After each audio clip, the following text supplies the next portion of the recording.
session tonight. It is 6:04 p.m. on Tuesday, May 16th, 2023. Want to excuse Council Member Tim Ball. He is at his daughter's graduation. So that's quite an accomplishment for her. So with that, now, Aaron, we have on the agenda tonight, it's a work session for long-term financial obligations. Tyler, is that, we can start with Tyler, is there someone sure? Yeah, Mayor and Council, Tyler, Andy, myself, and others have worked to compile some information for you over the past couple of months, and so I'm going to turn it over to Tyler, who will start out, and Andy will finish us off. Thanks, Aaron. Mayor and Council, good to be with you. This work session is as a result of questions and interest when we reviewed the fiscal year 22 audit and financial statements, in particular attention to the long-term obligations. So that will cover three different areas that fit into this category. Number one, the bonds. Number two, compensated absences. And number three, some obligations with regard to pressurized irrigation. So the bonds, starting here with the park bond, by matter of history and reviewing that, the park bond originated in 2007 at an amount of almost $2.5 million to acquire, construct, and equip parks, their improvements and related improvements. That bond was refunded or refinanced in 2016 to reduce the interest that the city was paying. So significant savings as a result of that. The source of funding to make the payments for the park bond, not necessarily obligated in the bond itself, but as a matter of an operational consideration, we've relied on park impact fees to do that. The park bond, as we've discussed here recently, has a number of payments coming. So 4 payments here in the next 4 years, plus then an additional balloon payment in fiscal year 28. So the outstanding principal balance on that bond is approximately $2.9 million. You can see also in that schedule there are interest payments. Those come 2 times a year, in addition to the principal in September that's paid each year. The other bonds that we have on the books originated actually as 2 different bonds. The public safety buildings in 2006 at $6 million, and then the pressurized irrigation bond that was refunded in 2009. There's history that dates back further, but we're going back a couple refundings there. 2009 at $4.3 million. And the purpose of those 2 bonds, of course, were to construct the PI system in public safety buildings. That building bond was refunded again in 2015, and then both bonds then were refunded and combined in 2020. That reduced the interest rates very significantly down to just over 1%. So that's a rate we would absolutely love to get today. I'm sure all of us went on our auto loans and mortgages, so saved the city tremendous amounts of money. So kind of 2 different purposes, and maintained generally the same payment schedules, but like I say, a lot of savings there as a result of that. The source of funding the building bond payments come from public safety impact fees. There's actually a small portion of the payments that come from that, as in the impact fee studies most recently done. Fire is 6%, the fire facility is 6% impact fee eligible, and the police facility is 7% impact fee eligible. So that means that over 90% has to come from other funds, general fund, and of course the public safety fee that's part of the general fund. The PI, the pressurized irrigation bond portion, was paid off in fiscal year 2022. So here we're approaching 2 years that was paid off. So now all that remains on this particular loan is the building bond. The remaining payment schedule is here on your screen. 4 payments remaining, so we're scheduled to pay this bond off a year before the park bond. You see payments of $400 and change for the next 4 years, totaling approximately $1.7 million in principal. So let me ask you, do we not have we don't have a balloon at the very end? Correct. We do or do not? We do not. So the park bond has the balloon payment of $965,000. The building bond is more of a straight amortization.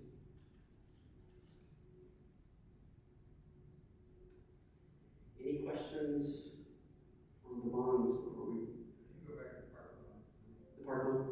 Yeah, I just wanted to. With the schedule or? No, just the numbers, I just wanted to write down the number So there's the $975,000 that we have to have. there right now.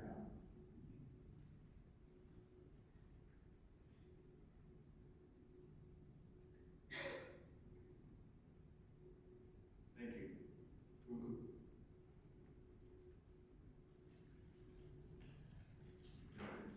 Any other questions with regard to the bonds? Once again, these are all paid by impact fees. It's an impact that comes in that pays both the bonds. No. The park bond, we've been able to fund that debt service with impact fees. But here, you'll see on that second to the last bullet on this page, the public safety impact fee is able to and is intended to cover only a small portion, 6% and 9%. That's because if you consider what's the use of those existing facilities, we can't say that new development is entirely responsible for payment of those. So that's why 93 to 94% of that falls to other sources in the general fund.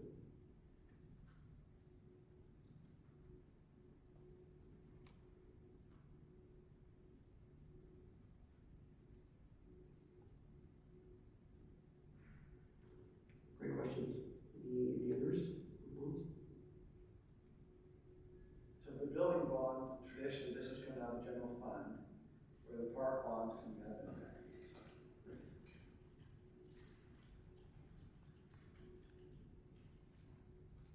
Okay, looking at compensated absences, what this refers to is kind of the accounting mechanism that keeps track of obligations that the city may have by allowing, as is typical in any organization, employees to maintain a balance on their leave accrual. So the city, and generally speaking the district as well, allows employees to have a balance of 175% of what they might accrue in any given year. Employees, depending on how many years of service they have, will accrue 2, 3, or 4 weeks of vacation. So taking that number, multiply that by 1.75 would produce the limit there. So what this compensated absences accounting function does, says, okay, we have beyond what an employee will accrue this year, X amount of dollars that we may have to pay out if they separate. And if you think about it this way, we're grateful to have experience. So as long as you have employees with more than 12 months in the organization, compensated absences is just a regular part of operations, but does have a minor impact on the long-term obligations. So here at the end of fiscal year 22, the compensated absences or unpaid vacation payout amounted to about $86,000 for the general fund and $64,000 in various enterprise funds. So Tyler, were those amounts that were actually paid out, or those amounts are just in the bank in case you have to pay them out? Amounts just in the bank in case we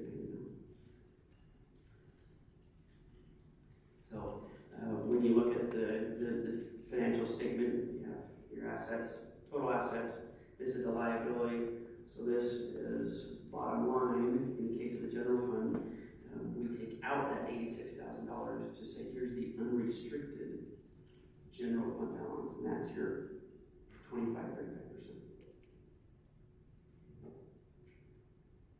Would it be a true statement with that money in there? I mean, your centralized liabilities, we have enough fund that's making interest though, so that. Correct. Approaching 5% right now.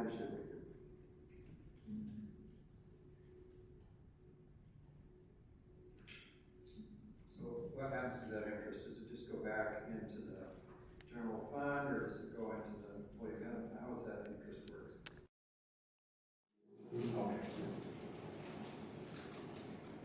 We don't pay employees interest on their vacation. That's an idea though. Probably won't happen. Good answer. Any other questions on leave and compensated absences? We true this up every year as part of the closeout. So that'll be something we look at here in the next couple of months as we close out fiscal 23. With that, hand the microphone over to Andy. Okay, the next long-term obligation we have that we talked about a couple months ago is some of the pressurized irrigation assessments that we have. But before we get to there, just want to reiterate, our PI bond is paid off. I know we talked about that, but the PI bond is paid off. And so the only obligation that we have that we're talking about when we talk pressurized irrigation are obligations associated with our irrigation shares. Now, we have a number of shares in different companies, right? So we have shares in American Fork Irrigation Company, we have shares in Lehigh Irrigation Company, we have shares in Pleasant Grove Irrigation Company. Those are all irrigation companies that deliver at the mouth of the canyon. We also have shares that we pay to East Jordan Irrigation Company and to another one that delivers through Utah Lake. The reason we have those is because long ago the city exchanged those waters for groundwater, but we still have to pay those shares assessments to those companies each year.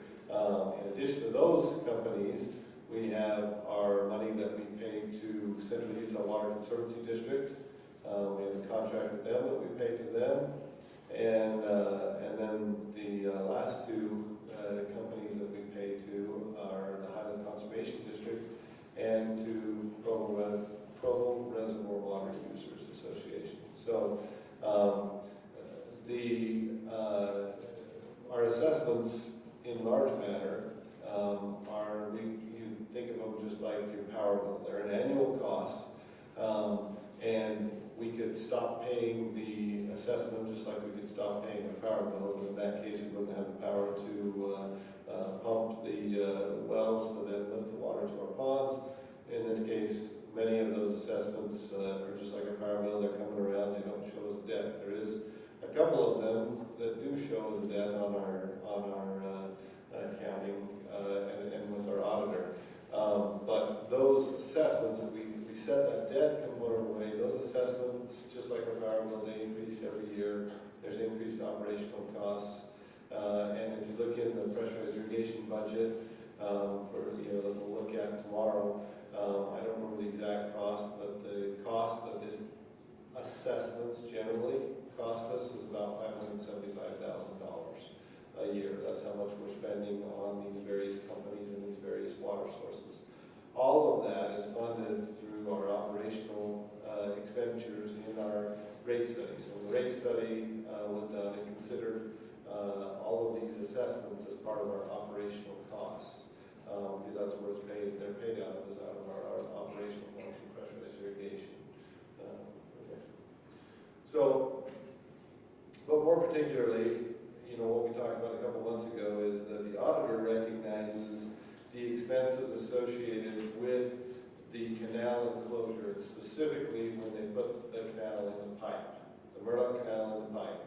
There are other expenses that come with operating that canal, but specifically the debt that the operator or that the auditor recognizes debt is what has been spent to bury the canal. Now, just stepping back in time, because I think a lot of the question when we talked a couple months ago was, how did we get here and what led us to this point and why does it show as a debt, right?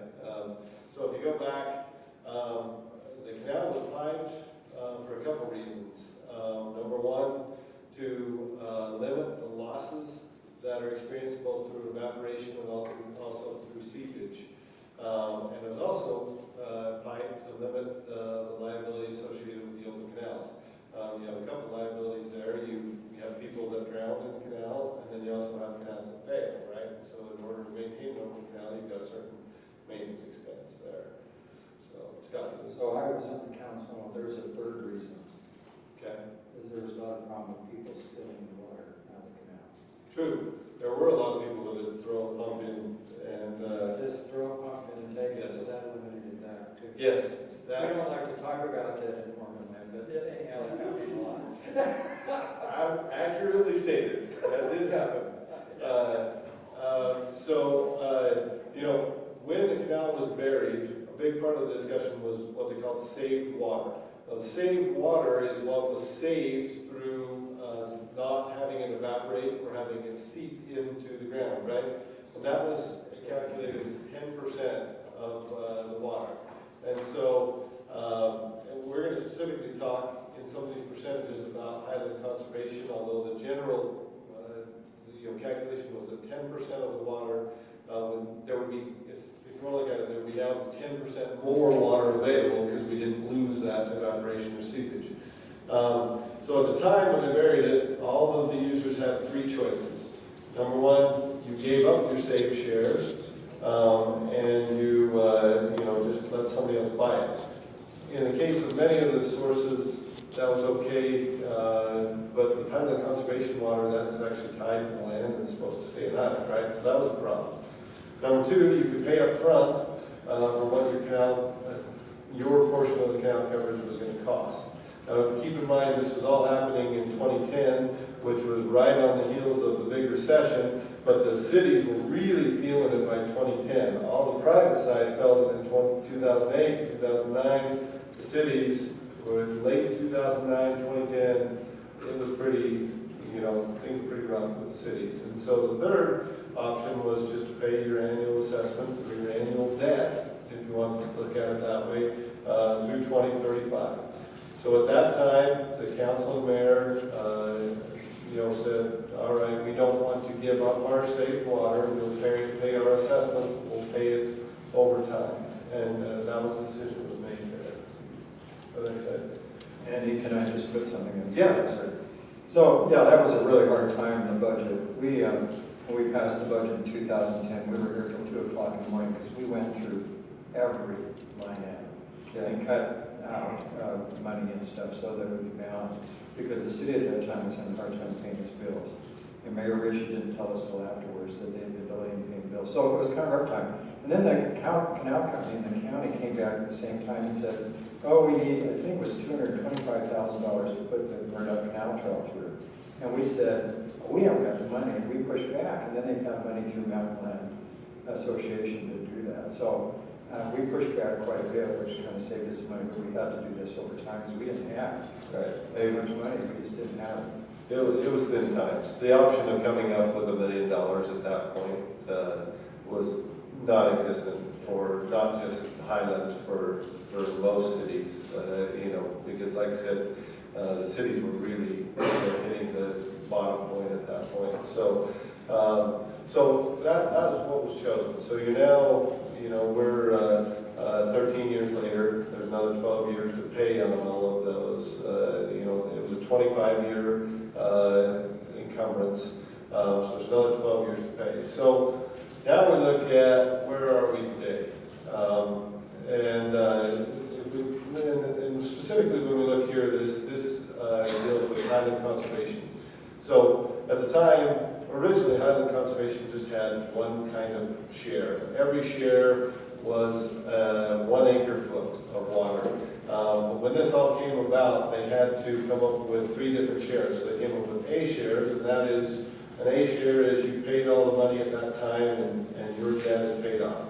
Came up with B shares, which is the ones that, okay, we're going to pay over time. We're going to pay for 25 years, and then they came up with D shares. And D shares are the ones that let their saved water go. What happened with all the saved water is American Fork purchased all the saved water, and so American Fork continues to pay on that today. They didn't really purchase it, they took on the obligation. They didn't write a check at that time, they just took on the obligation.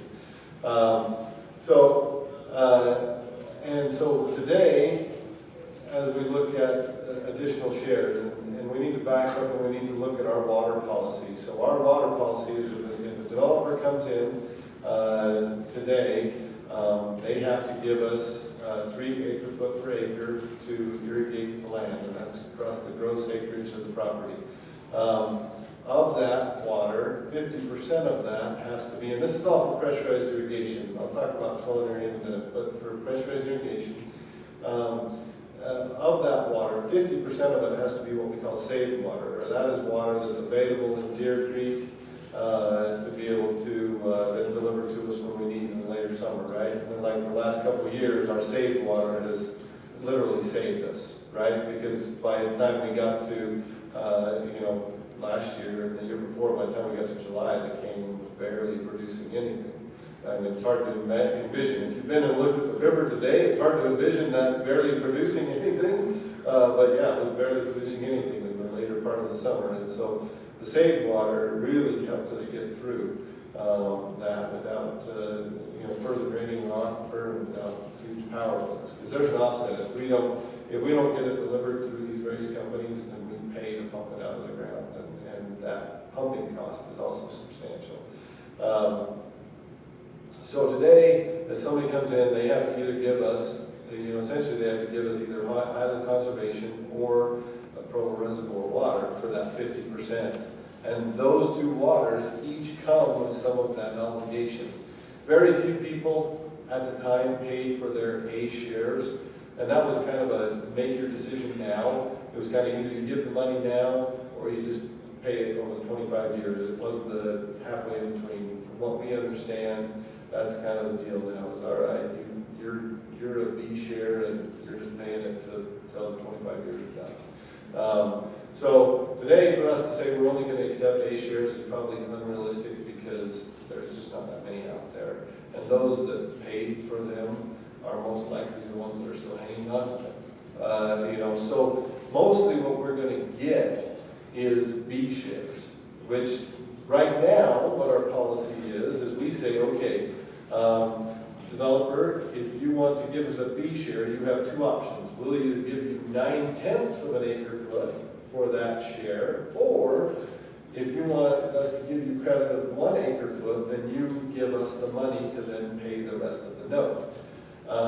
In talking with Joanne, we haven't had anybody that she can remember that actually gave us the money. Everybody has already been out, they've spent money on the shares, and they're saying, I'm tired of paying money for this water, I'll just take less credit, and here's my water. And so when we get that, there's two ways to look at it. Number one, we did inherit more obligation, right? More payments for that canal.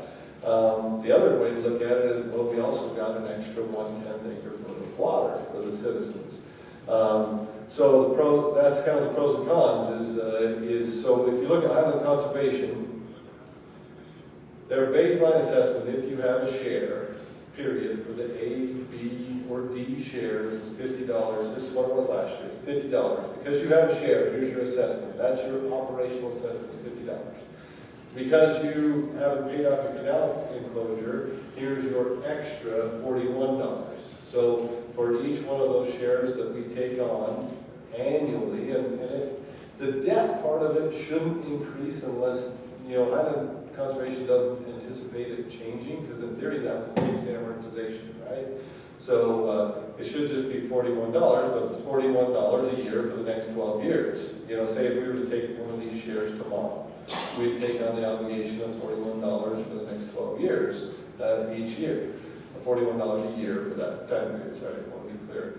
So, as we look at it, we do have options. Number one, we could say, okay, if you bring us Highland Conservation water, or really Provo River water, either one of them, they're both going to have that obligation. When you bring us your water, you also need to bring us cash to pay for that, right, for that canal barrier.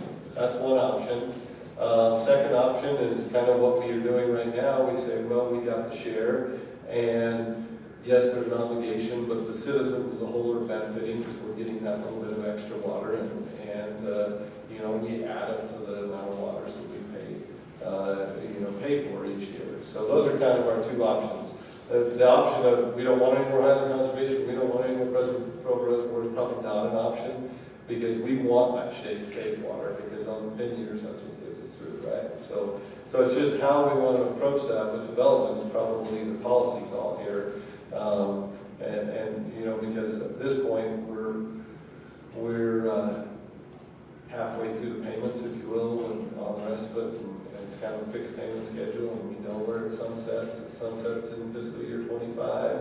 I mean 35. Sorry, I said 25, not 35. Wish it was 25.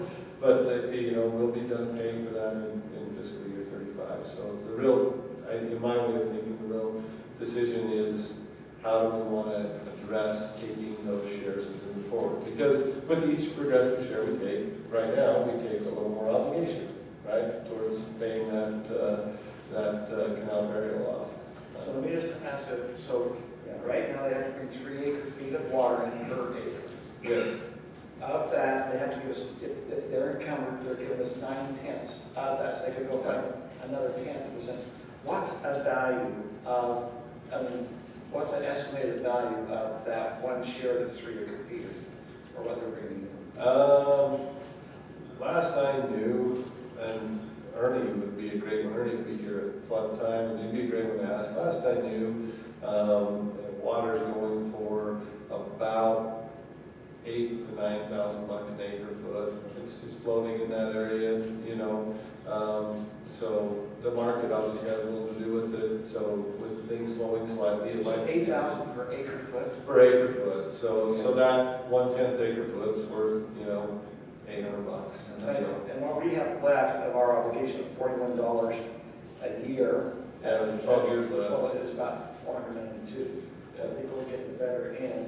Now, at the beginning, you can see at the beginning it was different. Right, at the beginning, you had 25 years, but if we take any more right now, the ones we've taken. We're in for that, but, you know, going forward, the mayor's right, it'd be, you know, $492 for if we took one tomorrow, you know, another share tomorrow, we'd have that obligation. I'm just trying to work this through in my head.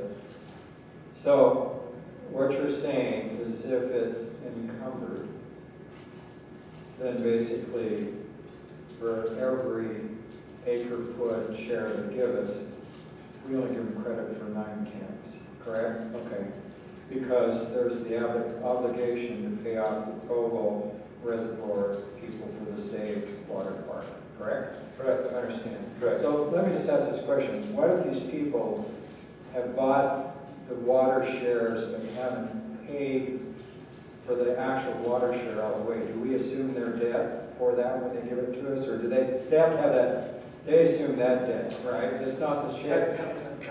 Yeah, but what we're terming as encumbered is not that the share as a whole is not paid for. The share would be paid for. What we get encumbered is obligation to pay for the canal burial. The canal part. Okay, because I was trying to figure that out. Because when they bring it in, if they said, okay, I bought this water share for $8,000, but I still owe $4,000 on that, the city doesn't assume that. No, we don't assume. They have to pay that debt. Yes. Okay, and so the 1/10 that we're talking about is this extra you pay for the Yes, state water it's share. $41 per share per year. Okay, Yeah. okay. That's what we're talking about. Is so when we take them right now, we assume that $41 obligation for the balance of that for payoff, and you know the obligation's not really directly with the city and Provo River water users. It's a little confusing because you've got Provo River water users that actually owns the canal, right? But then you've got Provo Reservoir water users, which is the irrigation company that we own shares in. It gets a little confusing, but the obligation is really between Highland Conservation and Provo Reservoir, Provo River water users. But our auditor auditor shows it as a debt because he knows that there's a debt service or a contract associated with it through those companies. And that's why he shows it as a debt on our financial statements. So let me ask this question. How, all these water shares that the city owns or water rights, we have more than what we need, do we not? It depends. So how do you Depends on which year. that define, or Yeah. it depends. So do we have occasional people that come in and say, I can't find any water shares anywhere, I want to do my development, will you sell me some of yours? Did that ever happen? Do we have Yeah. some excess So city what- water rights for shares? We had, some were about out of them. We had some excess that we were allowing developers to purchase from us. Okay. And that bank is Empty. all but dry. We're down to just the last little bit, and so that's for all intents and purposes done. But we have had, our holdings. Well, I assume the reason why we had those extra shares, I believe in right around like 1998 to 2000, the city put out, they were buying water shares. So they took a lot of that extra money they had at that time or the time to buy water shares. So it wasn't, we have not only relied upon everything that comes in the development, we physically went out and purchased water shares on the open market. But the saved water shares give us more shares too. Yeah, I think, that's what I was gonna say, is I think we were also counting towards that, some of the saved water shares that we were paying for, and so it was a way of helping us pay for the saved water so we got in some of that income, but the hard part is, it all ultimately works out because it's an enterprise fund, right? So it's not leaving that enterprise fund, but the hard part is, segregating that money, it all goes into the big pot and all collectively helps run the pressurized irrigation system. But we did get some revenue off some of that water, yes. So council, were you okay that right now for a 1 acre foot of water, we're requiring 9/10? An acre deeper, if you want to see that, it's the Provo River burden of all, then if you want to see the canal burden. If it's encumbered. And now, I just want to make sure you're saying. And most of what we get isn't covered. Almost every share we get now at this point isn't It's encumbered with the canal. with the canal area, not encumbered as in there's a lower on it. And we verified it's 41, because in here it says 2022 or 2012 to 2035, we billed at $44 per say share plus $2 fee. That's last year. I actually have a copy of our bills from last year right here. I don't know what Tyler passed out, so he's gonna tell you what that passed out. But last year we paid 41 on our save share. Maybe they're refunding this at that. I believe there was a refinancing or refunding That's that occurred a few years ago, that would account for the savings.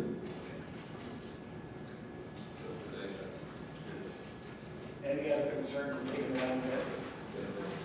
Those documents that we handed out before, those are the original terms that we received. In one case on the Provo Reservoir, has the mayor's signature opting for the pay over time option. Right. So if you're interested, I just have the Highland Conservation bill from last year, and it's the 41 that I was quoting. So I was quoting what we were billed last year. Highland Conservation adjusts their rate. They're not trying to quote unquote make money. They're just trying to cover their costs, and so they periodically look at it and say, oh, we've got enough. 41's enough to cover our obligations. So, but that's what we paid last year. But I think they were probably being conservative in projecting the 44. So we talk of Highland Conservation as an entity. Yeah. Who runs it? Steve Cameron's the president. Joy Ruff is the, you remember Lynn Ruff? And Yeah. Lynn used to be the finance director for the city, and Joy is married to Lynn. Joy has been the secretary forever. They took a brief hiatus and went on a mission. Steve Cameron is on the board, and Brad, And I think Mark Thompson's on there. Mark Thompson comes to a lot of meetings, but he's actually not on the board. The board's. Is Brent Wallace on the board? Not on that one. That's just a 3-member board. And if I was sitting here, I just went blank on the other 2 board members. It's Brad and Lauren. I can't think of their last names right now, but they're both island residents. So, do you know what kind of budget they have? Yeah, I go to their meetings. They don't, I mean, their operating budget, and they're open book with this, right? I go to their quarterly meetings, and their operational expenses are very minimal.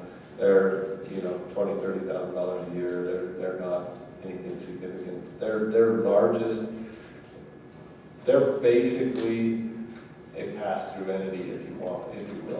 I mean, they get billed, we were looking at it today, we've been sharing, trading questions and answers with them.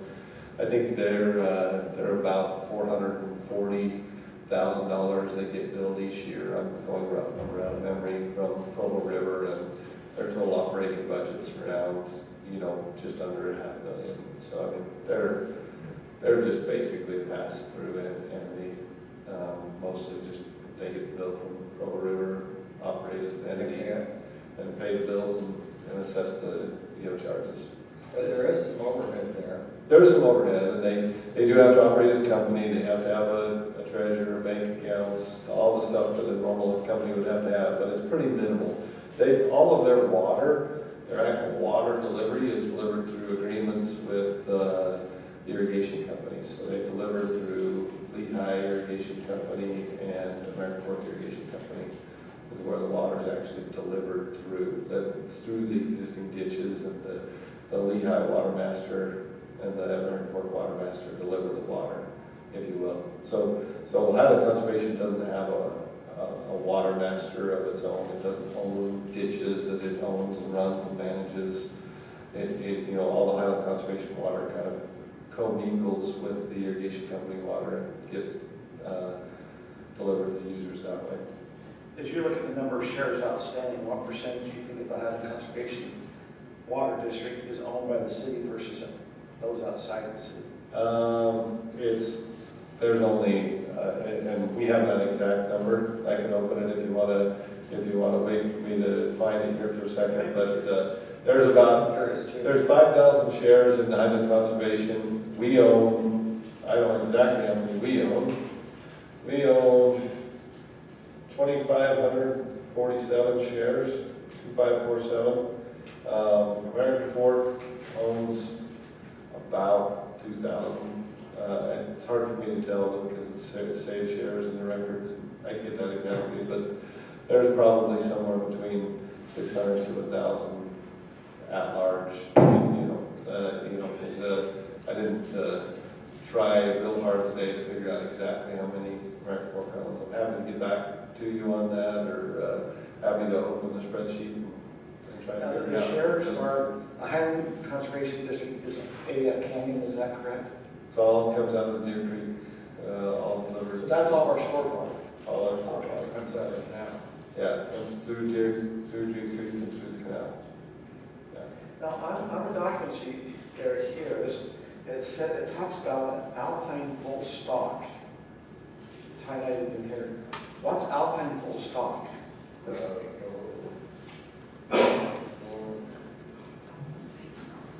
Which letter, from Provo Reservoir or from, This is Provo Reservoir.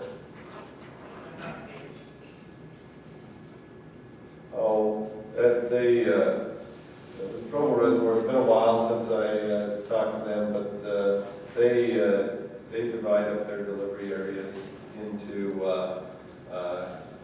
quadrants, if you will. So It's the just a name. alpine is just a name of the water. It's not alpine irrigation or anything like that. It's just the area that they delivered it to, if you will. So that's always been kind of a question or thing. So we have water, we get out of AF Canyon, we get out of Provo River, out of up there to Deer Creek. So they can burn out canal. We also pump out of, we have some wells that we pump water out of. But we also have the Dry Creek Reservoir, the Dry Creek stream or river that comes through Highland that goes into the Dry Creek Reservoir. Right. My understanding is that Lehigh has that, but that's Lehigh Irrigation, which we have a lot of share. We don't take any of that water that comes, so that's a water share or water that we've never tapped into. Potentially, Lehigh uses that. I need, you know, I don't want to speak out of turn without Lehigh representative here, but Lehigh has two classes of stock.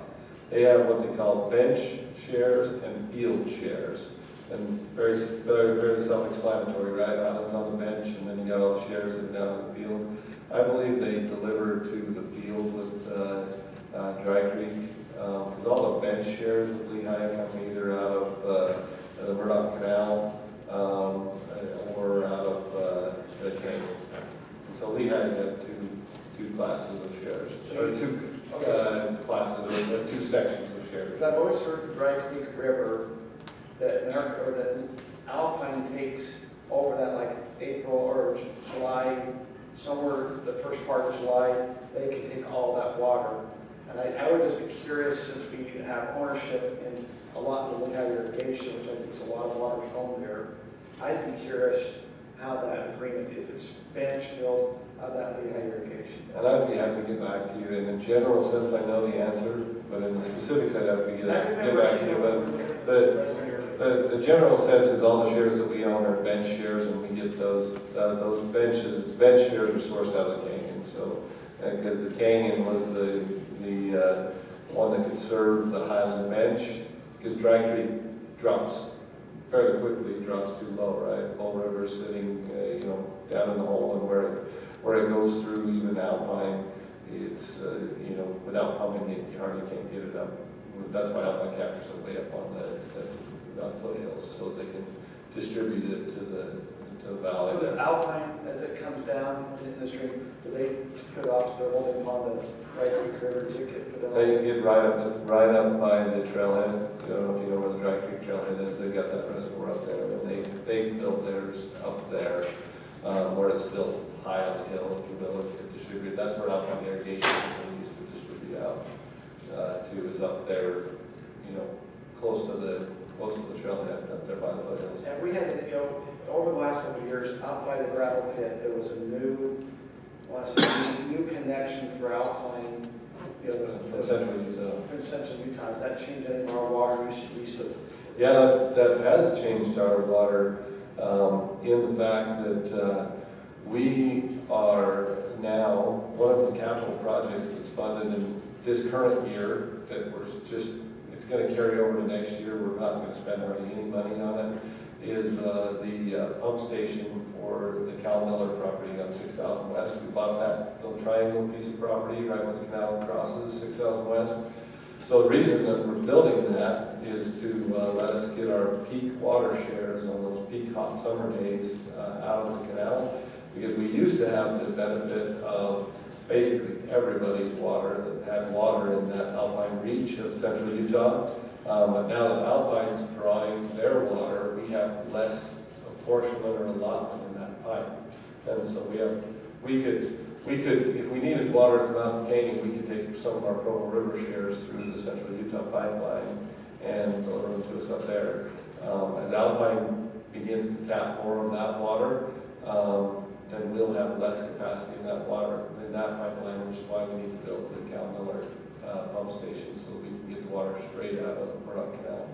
So that is having a direct effect on us, but maybe not in the way that you might have been thinking. Because we're going to pump it out of the Murdoch Canal. I thought down the Canterbury North subdivision, holding pond was where we were taking everything. Yeah, we can't get enough water out of the canal at Canterbury North.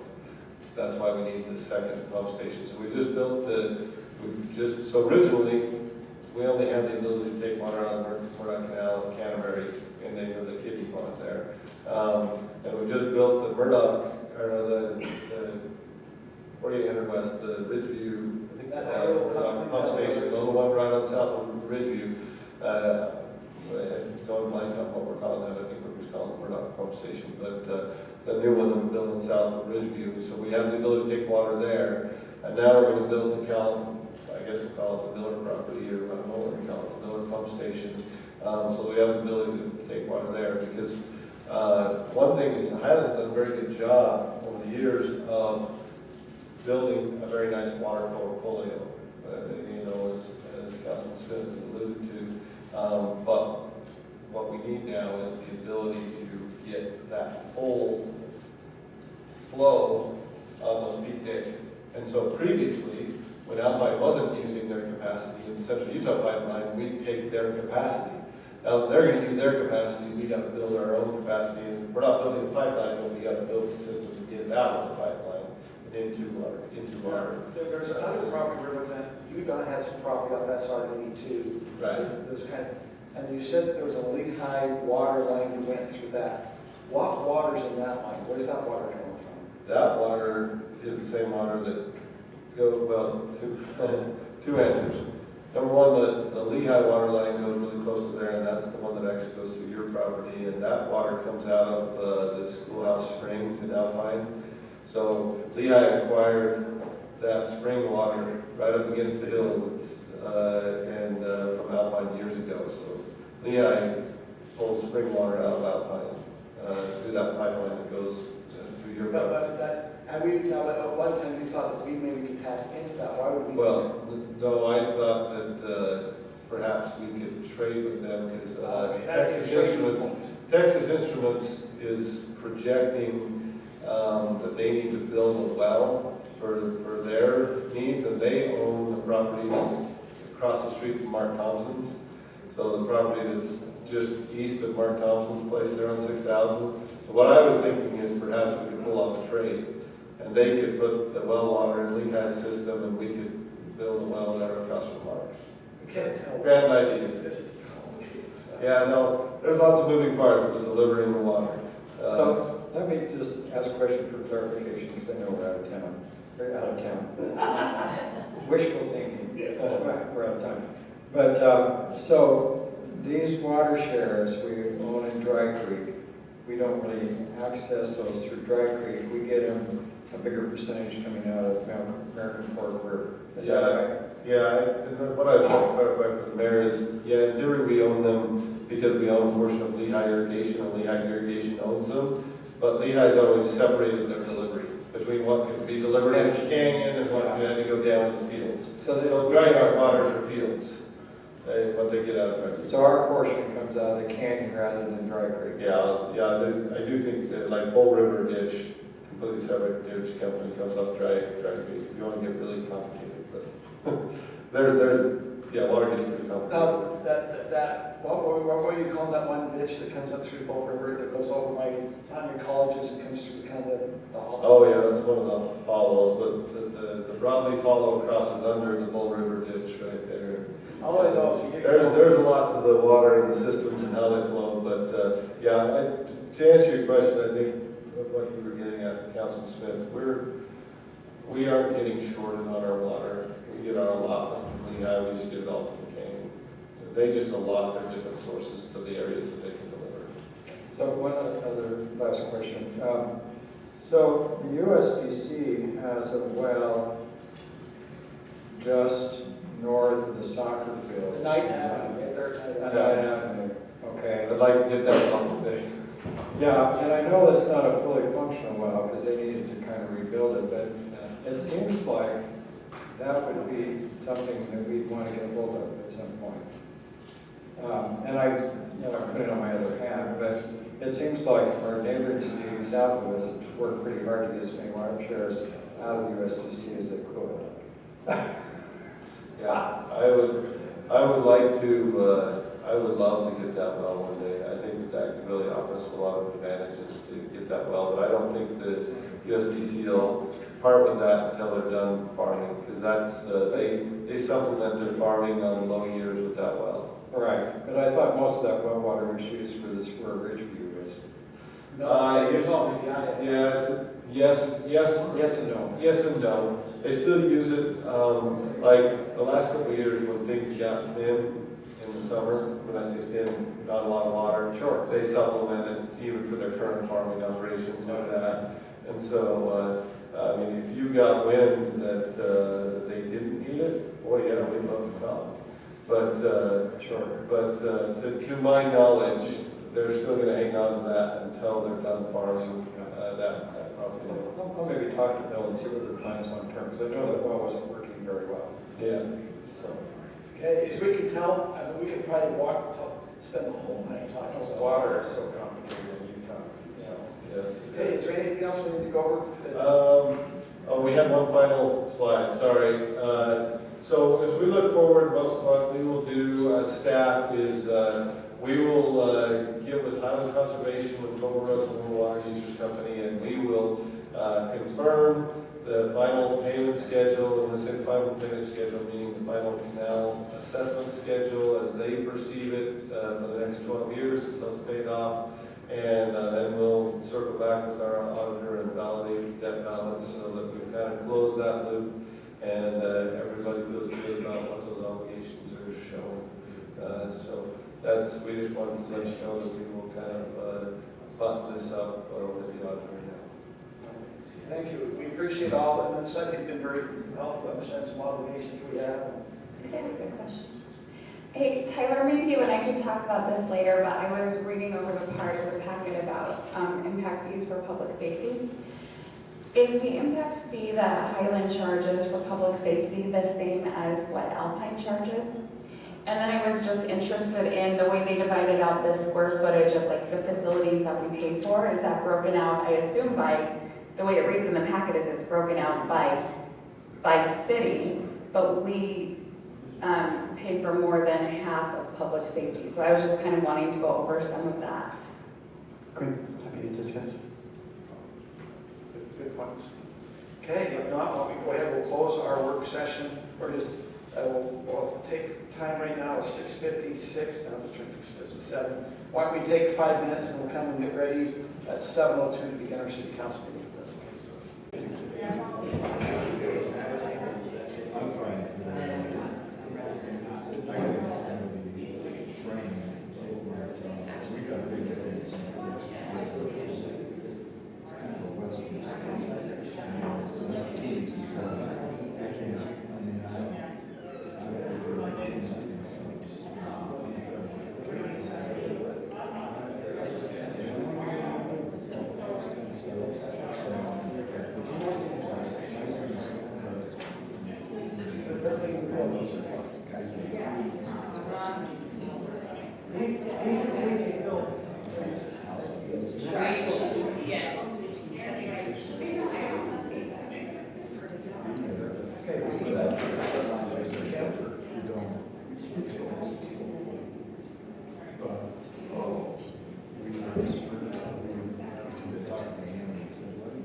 Okay, we'd like to welcome everyone to the Highland City Council meeting on Tuesday, May 16th, 2023. It is 7:06 p.m. We will begin our meeting with an invocation by myself, followed by the Pledge of Allegiance by Councilmember Fingerville. So go ahead, let's pray at this time. Our Heavenly Father, as we come before Thee as a city and as residents, as a council, we're thankful for the opportunity we have to be able to be here. Heavenly Father, we're thankful for the moisture which we've been receiving throughout this past winter and also at this time. We're also asked at this time, since the moisture is coming in a little faster, that you might be able to protect our residents from the flooding, that they might be able to be mindful of their environment around them and be able to protect their property. We also ask that you might be able to watch over those who are out there, if it be our public safety as they go in service, and help with it be a medical call or with the police. They might also be watched over, as well as all those others who work for the city.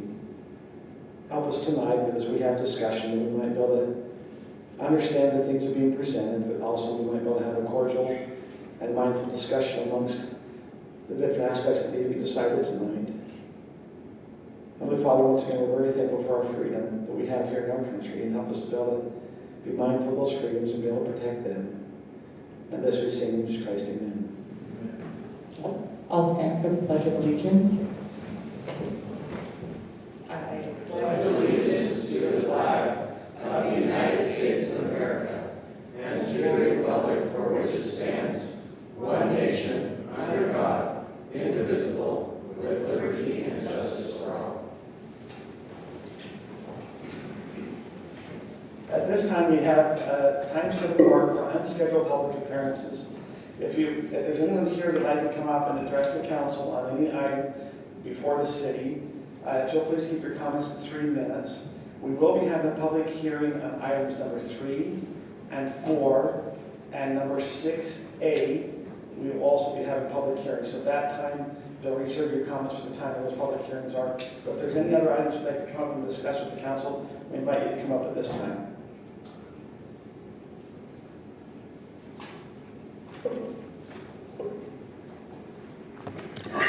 Mr. Mayor, council, and others. Let's try that. Better? Okay, thank you. I'll be quick and brief. First, Can you just please state your name? Steve Hogan. Anything else? For the record. Okay, great.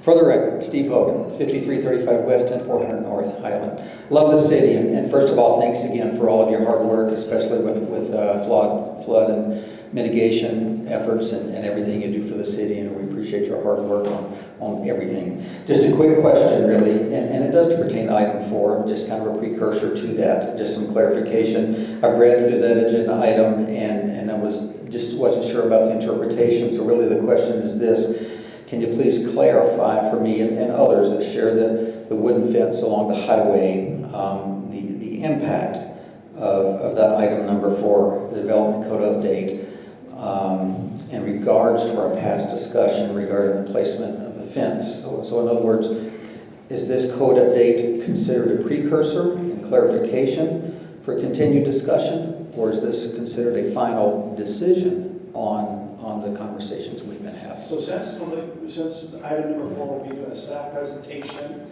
we'll probably have more opportunity to be able to answer questions and clarify.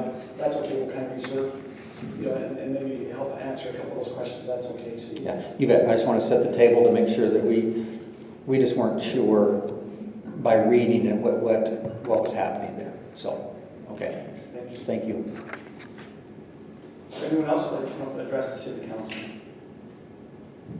Seeing that, we'll now move on to item number 2. They are 2 consent items. Number 2A is approval of the meeting minutes of a work session on March 30th. And item number 2B is an action. It's a final plat for Ridgeview Plat K. Any discussion to be pulled on this or motion? I'll make a motion. I move that the Highland City Council approves consent items A, which is approval of meeting minutes for the City Council work session on March 30th, 2023, and also consent B, which is the final plat approval for Ridgeview Plat K, which has been discussed in the past. I'll second. I have a motion by Scott, second by Sarah. What we got for electronic voting? We are. Just so you're aware, we are missing Councilmember Tim Ball is excused tonight. He's at his daughter's graduation at MTech. So that passes 4-0. We'll now move on to item number 3, which is a public hearing and ordinance on the parking impact fee. Tyler, I believe you have that. Yes, thank you, Mayor, Council. Good to be with you. This item comes following a work session that was presented with the council and some discussion 2 weeks ago. You do have in front of you for your reference the amendment that Fred Philpott discussed with us here in that session 2 weeks ago. By way of review, go ahead and advance the form, would you? Thanks. By way of review, the city did some analysis back a year ago. During that time, the park impact fee focused, as it did previously, on buy-in component. This park impact fee amendment does represent a methodology shift to focus on a level investment approach, and this serves as an amendment to the previous analysis done in 2022. So some of the things that were considered in this analysis, revised demand assumptions based on population. Existing facilities inventory was refreshed to bring that current. Level of investment was established. Buy-in was removed, and the fee, you'll see some minor adjustments. The fee was recalculated. So here, those adjustments are represented. On this slide, you'll see that for a single-family property, there is a proposed increase of 8%, 2% for multifamily. So see those figures there. At this point, then, certainly happy to take any questions, and they're happy to hold a public hearing. Council would then adopt, modify, or reject the proposed impact fees, and then, based on that decision, any changes or increases would go into effect in 90 days. I just had one more question for clarification. As I read through this different things, and obviously we discussed the study and it's been pretty thorough.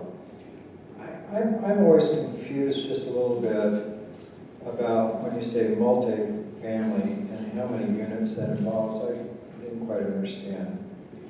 How do you define multi-family? Kim? Greater than 6 units. Greater than 6 units? Per acre. Per acre. Okay, per acre. Okay. So that's like some of our other recent developments like Ridgefield, different things. So greater than 6 units per acre. Okay, that clarifies it in my mind. Thank you. If there's no other questions, at this time, we'll open this item up for a public hearing. According to what we're going to be amending our parks impact fees. And we'd like to come up and address the city council on this item. Seeing none, we'll now close the public hearing and bring it back to the council. I'd like to make a motion. I move that the city council approve the ordinance adopting an amendment to an impact fee facilities plan and impact fees analysis and imposing impact fees for parks and recreation. Can I ask a question for clarification before we continue? So by doing this, we're opening it up, as I understand, that not all the impact fees going forward for the parks will just pay out the bonds. They'll actually open up and can actually do some improvements in our parks ongoing. Is that my understanding? It would allow the council to do such, because right now our impact fee analysis only allows a buy-in to pre-existing what was already built. But this would open it up to not only the buy-in of existing facilities, but putting in future facilities, because to keep that level of service the same. And so it would allow council to do that. This action is not saying, yes, we're now going to go do that, but that would come back to council for further decision at that time. But this permits that. Exactly. Because when I read through this, it seemed like there was zero buy-in on some of this, the way it was written. Correct. I don't think the model of buy-in has been removed, if you want to say it's the impact of the new, I mean, we already have some existing facilities, but we have new facilities that we earmarked that we need to build. Correct? Right. So what's going to come back to the council, because we'll have to decide how much we have to hold out for the bonds, right? Correct. How much is available for other development or improvements. Correct. So, for example, what's in your tentative budget now for fiscal year 24 just includes impact fee monies going towards paying the bond. So if we wanted to make an adjustment to that budget, council could make that decision. Staff would bring it back to you and say, council, do you want to consider putting some money into, according to our new impact fee analysis, right? Do you want to consider putting some additional impact or some impact fee money towards a park currently under construction? So, could you, I'm sorry I asked a lot of questions, right? I should have asked this before your motion. But I just wanted to kind of clarify that, because also does this open it up that we can make improvements in existing parks? So we have impact fees coming from this new development, Ridgeview, south of the high school. They're right on the edge of the Highland Glen Park, which needs some improvements in different things because there's going to be a lot more people using it from that. Does this allow us to use some of their impact fees to fix up that park? That's a really good question. I'm not sure. This is for buying new, or money going towards new facilities. But if you put new So we facilities in can't the existing increase park. our level of service, right? So impact fees have to go towards maintaining the level of service that we're already, that we've already provided. Fred is on the phone and maybe it would be better to answer this question. Yeah, I can jump in. Can you hear me? Yes, Fred. Yes. So you can use the impact fees based on the level of investment to expand infrastructure on existing facilities as long as you're increasing capacity. So you may have existing park space where you add amenities like a playground, or you expand bathroom space, or you add the number of pavilions at an existing park. So as long as you're adding capacity to meet demand for new development, then the flexibility in the methodology allows you to do that. So existing space and future park space. What you cannot do is tear down the bathroom and then build the same structure with impact fee funds, because you haven't increased capacity with those impact fee dollars in place capacity. So that's the delineation you have to keep in mind if you expend these funds. So let me see if I understand this right, because I just, this is one example. That doesn't mean we're going to do this, but I just want to understand. So you've got Ridgeview, which is a high density. A lot of those people are going to use Highland Glen Park. So what he's saying, if I understand correctly, is we could put in a new pavilion. We could put in some new picnic areas. We could put in a new playground as long as we weren't replacing a pre-existing one. Is that correct? Am I understanding? Yes, you're expanding the capacity in park space by adding additional amenities. Because that would directly benefit them. Okay, that's helpful. Yes, yep. It's an addition instead of a remodel. Okay. It's an addition. That's So I think if you had, you could measure it as, say you could measure pavilions, you have one pavilion for every 200 residents in Highland. As Ridgeview comes in, that adds in several hundred new residents, say, okay, we need to find a new pavilion in order to maintain that same ratio, the same level of service of open space pavilions that we've been previously provided. So you can go add a new one. You couldn't fix up one that's already been deteriorating. Or we could put new ones. Or like Scott said, can we have 8 picnic tables down there in Highland Glen Park? Where we have now this new influx up there. We see we need to add 4 more picnic tables and picnic areas. That can help us go build those 4 new areas, not replace the 8. Correct. You are maintaining your level of service, what you already had for a long time for all your residents, just for the new residents that come in, to make sure they still have the same level of benefits for the parks. So, and Brady was just asking about that. So, I'm sorry, right in the middle of your motion. But we have all that development up in Beacon Hills, Perry Homes and different things. So their impact fees could be used towards finishing Beacon Hills Park or putting in another pavilion and all these other planned stage, right? We don't have a playground there, we don't have a pavilion there, so that could be that improvement there, or that it's an add to. So this looks like a win-win. I'll second your motion. So Stephanie, does that motion need to be made, or are we okay with the second? Okay, so I have a motion by Kim, second by Scott. Any further discussion before we vote?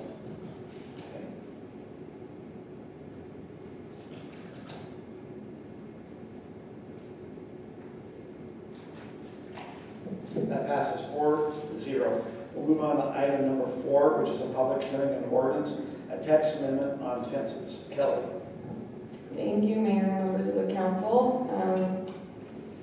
All right, so the council has discussed this a little bit in the past. On the 18th, we had a preliminary discussion of this amendment with the council, and the council directed staff to move forward with the amendment to allow chain link fencing for municipal facilities, and we talked about like the PI pond, pump stations, that sort of thing. And then there was also discussion regarding our trail corridors and updating that to allow for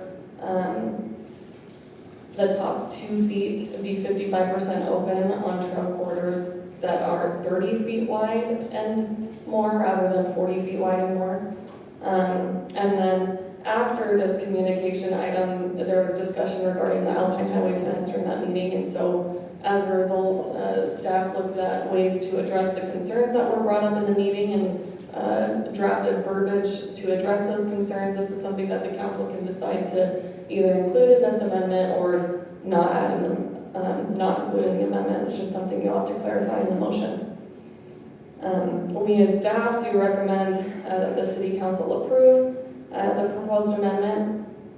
Background again, why this came up in the first place, there was a lot of confusion regarding fence height and how that's calculated. We also had this confusion with our parkway detail and how fence height is calculated along the parkway detail. And so we wanted to make sure that was clear. There's also a discrepancy in retaining wall height. We in our development code measure it based on exposed height, whereas International Building Code measures it based off of bottom of footing. And so we're clarifying that as well. And then obviously, like I stated previously, the direction we've received from the council regarding the changes to the trail corridor fencing, the municipal fencing, and then the theme wall regulations. We reorganized this a little bit. These are the specific sections that you'll see in the proposed amendment. We have, in the first one, just saying that all permits are required for these things. And then the second one is general regulations that are relating to all of these things. And then we have it divided out for types of fences, retaining walls, and then we've added that new section at the bottom regarding municipal fencing and retaining walls. So regarding fence height, this is how it's measured. Essentially, fence height shall be measured from the highest point of the finished grade to the highest point of the fence. And the finished grade is defined as the average finished grade from the property within 5 feet. So I drew this little illustration to help you understand. So 5 feet of either side, so you have 5 feet from the higher property, 5 feet from the lower property. You come up with this median point, and that is where, or this midpoint, and that is where the 6 feet is measured from. But then we also have a max where it cannot exceed 8 feet measured from that lower property. And so it's when you have different, and this is specific to when there are differences in grade when they're installing a fence. What about water drainage? So if you have a higher property, the water's now draining, it hits the fence, but I understand what happens to the water, so that's how you have to contain all water on your property. Yeah, that's a good question, Mayor, because one property can't drain onto the other property. Each property has to maintain their drainage on their side, and so they've got to put in some system, be it a ditch or a swale or something, to be able to hold their property on the top side, if you will. So this picture doesn't really necessarily reflect the drainage element. It wouldn't change the drainage element in that just because one's lower than the other doesn't give you the right as a property owner to put all your drainage on your neighbor. So can I ask a couple of questions? Yes. Who measures this and figures this out? Yeah. And two, if I look at this and have been kind of thinking about that, so if people decided to build their fence at the top, the fence has to be shorter, right? Because you said it can be 6 foot in the middle of this slope. But if they build their fence to the bottom of the slope, and this is just theoretical stuff, at the bottom of the slope, does that mean their fence can be taller? So is that 6 foot go across that? So it seems like if you build it at the bottom of that property, the fence could be taller than 6. If you put it up at the top, it's shorter than 6. I just was curious how that works. How long between the property owners? Is it this one? Yeah. This 5 feet is based on location of the fence, so it's not 5 feet from property line on one side or the other side. It's where the fence is installed. Okay. So it would be 5 feet from the higher property on that side, 5 feet from the lower property on that side of the fence. It doesn't matter if they. But we have lots of slopes and height. That is correct, and that's why this has kind of become an issue or been brought up, is because of our slope issues and people saying, well, I want a 6 foot fence and I'm the higher property owner, and if I put it on this property line, I only have a 3 foot tall fence. And so we're giving them this sort of allowance, but still putting a maximum of, you can't have a fence that's taller than 8 feet measured from that lower property. Okay. Does that make sense? Yeah, that makes more sense. I was just curious how that worked. Then I was real curious who was going to do all this measuring. It's one of those things where just like our fence permit applications really are just you give us your fence plan and you're saying that it is 6 feet, it's measured as 6 feet and we approve it that way. And then if we get a complaint, someone comes and say, hey, it's taller than 6 feet, we would, with code compliance, do a site visit and measure. Otherwise, it's just the resident saying we're meeting these code requirements. So this is pertaining to fence height. Mm-hmm. The next one is fences adjacent to child corridor. Correct. And so this is what I stated before and what we've talked about in the past, that now we're allowing 6-foot solid fences along trail corridors that are at least 30 feet wide. Unless the trail corridor is not visible from 2 public areas such as a street or park. That's something that was in our existing code. All we did was change that one number that was requested by the council. Decreased from 40 to 30. So decrease from the 40 to the 30. Right. So who determines if that's a good view? I mean, do people stand on both sides and say, hey, we can see it? Because there'd be a difference of opinion on that. So it's the zoning administrator. So I would have to go out and determine that. Okay. I haven't had to yet with the 40-foot wide corridors, but it is, or if it's directly adjacent to a public street, we already deem that as being visible enough from the public. And so if you're directly adjacent to that, you can have the 6-foot solid fence. It's just once you're a couple lots in, that's when you have to have that open style.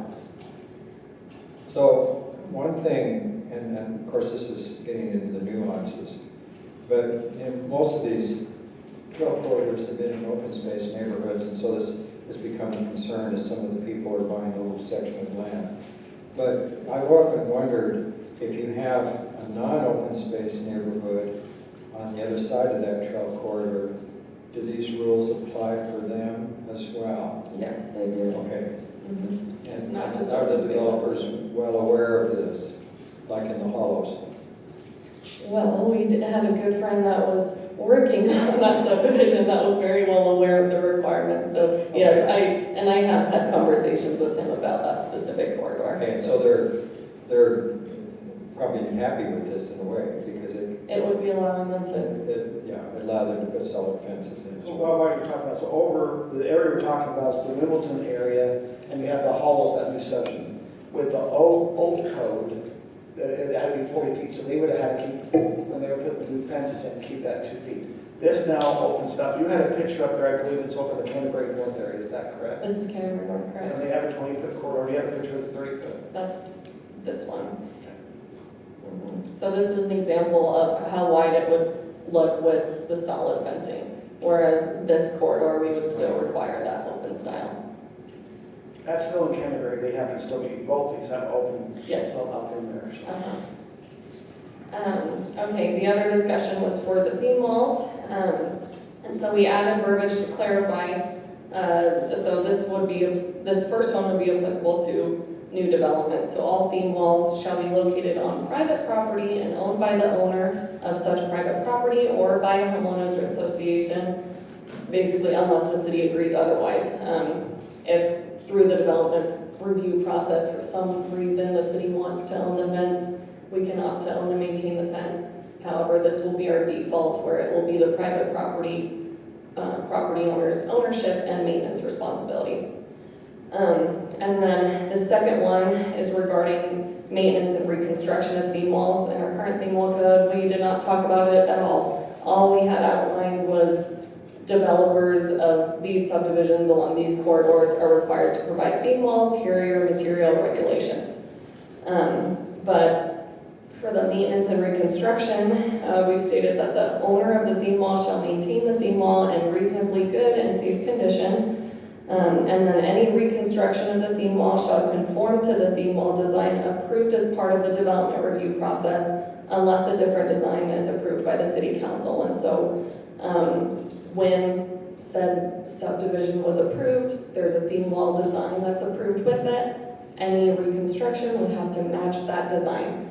And so when we're talking with the Alpine Highway fence, that original design that was approved, if they wanted to reconstruct now, they would have to reconstruct with that design unless the city council approved otherwise with a different design. So, makes sense. As we talked about Alpine Highway along there, I believe it's on the east side, has a wood fence. And there is another subdivision that has kind of more of a cinder block red fence. Right, that Tin Cove, yes. And so it's built right now as a wood fence. Or they have to conform with the theme fence, which is kind of more of a block type of fence. So with this verbiage, technically, so the Tin Cove subdivision, that was a completely different subdivision with a different theme wall approval.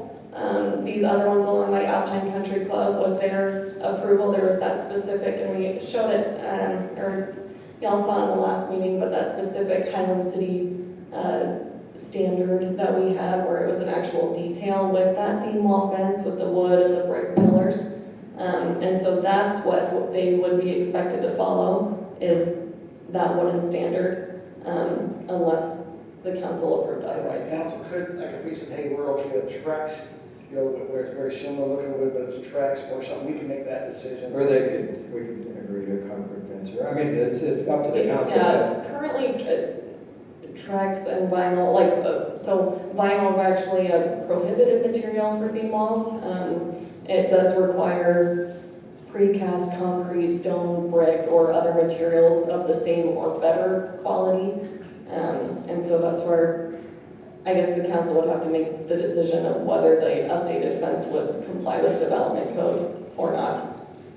So, Kelly, I'm sorry to interrupt you, but this is kind of a tricky area, and we've got to work through the issue along the Alpine Highway quite a bit. So let me just ask some questions. For example, Ridgeview along Canal Boulevard, they have concrete and brick. I drive by there every day. It's a pretend brick. It's a pretend brick. Yeah, that's why. Okay. So, does the developer own that fence, or do the citizens on the other side of that fence own it? So the theme wall fencing on the actual plans, it's like HOA maintained. There are like specific areas in the ivory pods where they are resident owned. But specifically for like the theme wall along, both 10100 and North County Boulevard and Canal Boulevard as well are all HOA owned and maintained. So basically, all the citizens kind of own it with the corporation. Okay, so Tin Cove, you mentioned that. Who owns that fence? That would be those residents as well. Those residents own that. Do they know that?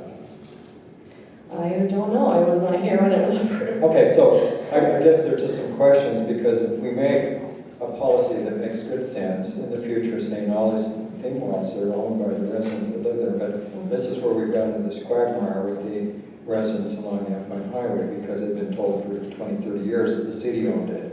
So I think it would be good to clarify all of that, but we still need, that's a unique situation we need to discuss and see how we're going to remedy it. And just so the public, if they have a question about the Alpine fence, the city is out acquiring what we would estimate the cost is. We do not have it back yet. And so just, you know, so the council has somewhat of a ballpark what that cost might be. So it's not prepared as of tonight, it was, So, but are we saying that that fence officially with this ordinance becomes the residence? Or is that something that we decide? it's already the residence right now according to their development code. Or the development. Theoretically, but The original approval. So what this would establish is that any resident that wanted to reconstruct or redo that fence would have to reconstruct it based on that original approval. And so if they wanted to reach out, we could send them that Highland City detail that was with that approval, and they could repair it under those parameters. But this clarifies that they own the fences. This is not specific to Alpine Highway. Well, I know, but isn't this for the whole city now? Well, okay. Or is that just future? So technically, the main thing that would be applicable to the Alpine Highway fence would be this section regarding maintenance and reconstruction. Right. This first bullet point, that's the one that's going to be applicable to future development if it wasn't specified. Where we will, like, the code is making it very clear that any new it's owned by the private property owner and maintained by the private property owner. If there were other actions or decisions that were made previously for different developments, that would not be applied to that. But what Does the that make mayor is sense? saying is we're still going to address the Alpine Highway situation. Okay. Yes. This would just solidify that it either has to replace what is there now, which was part of the original approval, or something else that the council deemed appropriate in our theme wall code, right, like precast concrete. So right now, if they wanted to replace it, they could do it with wood or precast concrete, or the council make a decision that they could do something different. Right. But at the This same code says this is what they have to apply. But this is not saying who is paying for any potential future upgrade. there, because That still needs to be decided. there's still this dilemma about the city telling them for 20 years that the city owned it. So we're gonna discuss that. Yeah, in as the soon as future. we've got a bid back, we will absolutely bring that to council for further action. Are you gonna give us different options too, like maybe there could be a hybrid or, you know, because to me it seems like that's gonna be a lot of money regardless of what it is. It will be, because you're not just talking replacing the fence, you're also talking tearing out the old fence, hauling that away, and then fixing all of the landscaping on the city side of, of course, the contractor would try not to damage, but there's inevitably going to be some damage that happens. So we do anticipate it being a high figure, and so when that figure's back, then we'll bring it to council and say, this is the estimate we have. How do you want to proceed in terms of the cost for this? So are you gonna work with the residents? Absolutely. I mean, I suggested to some of the residents that they form a committee and come meet with the city and kind of work out, and so that they have a lot of input into this, because this affects their homes directly. Yes, absolutely. So when you say work with the residents, do you mean in terms of what the fence looks like, or who pays the bill, or what do you Well, mean? I think there's going to have to be some discussion between the residents and the city and some sort of compromise or hybrid or some. Well, I said anything, this should come back to the council. Mhm. So now, do you have another thing on municipal fencing? Okay, sorry, real quick. I explained that differentiation between how we measure the height of retaining walls and how IBC does it. This is just showing the difference, and so that is clarified in our code. And then yes, for municipal fencing, this is the verbiage that we added. Fences for Highland City may be chain link, and then fences and retaining walls for Highland City may deviate from these standards for the benefit of the public and public resources. And then these were just the examples that we looked at previously of existing vinyl coated chain link fencing that we have. This did go to the Planning Commission on the 25th, and they held their public hearing, and we didn't have any resident participation at that meeting for that. And then the Planning Commission did recommend approval of the proposed amendment 5-0. And then this is a motion to approve, and I'm happy to answer any other Is there questions. any other questions before we have public hearing? Okay, we'll now open this item up for a public hearing. So public hearing, if you'd like to come up and address. So Steve, we'd like you to come back up and you can address that question again. So public hearing at this time is now been opened.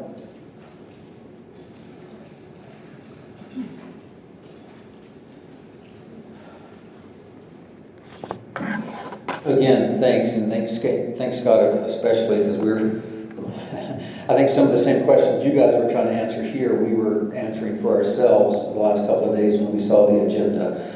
But if I'll try to restate and help me understand if I'm not understanding correctly, but I understand you're saying going forward, there's some update to city code, and even as of tonight, according to the code, the wood fence would have to be replaced with like wood fence.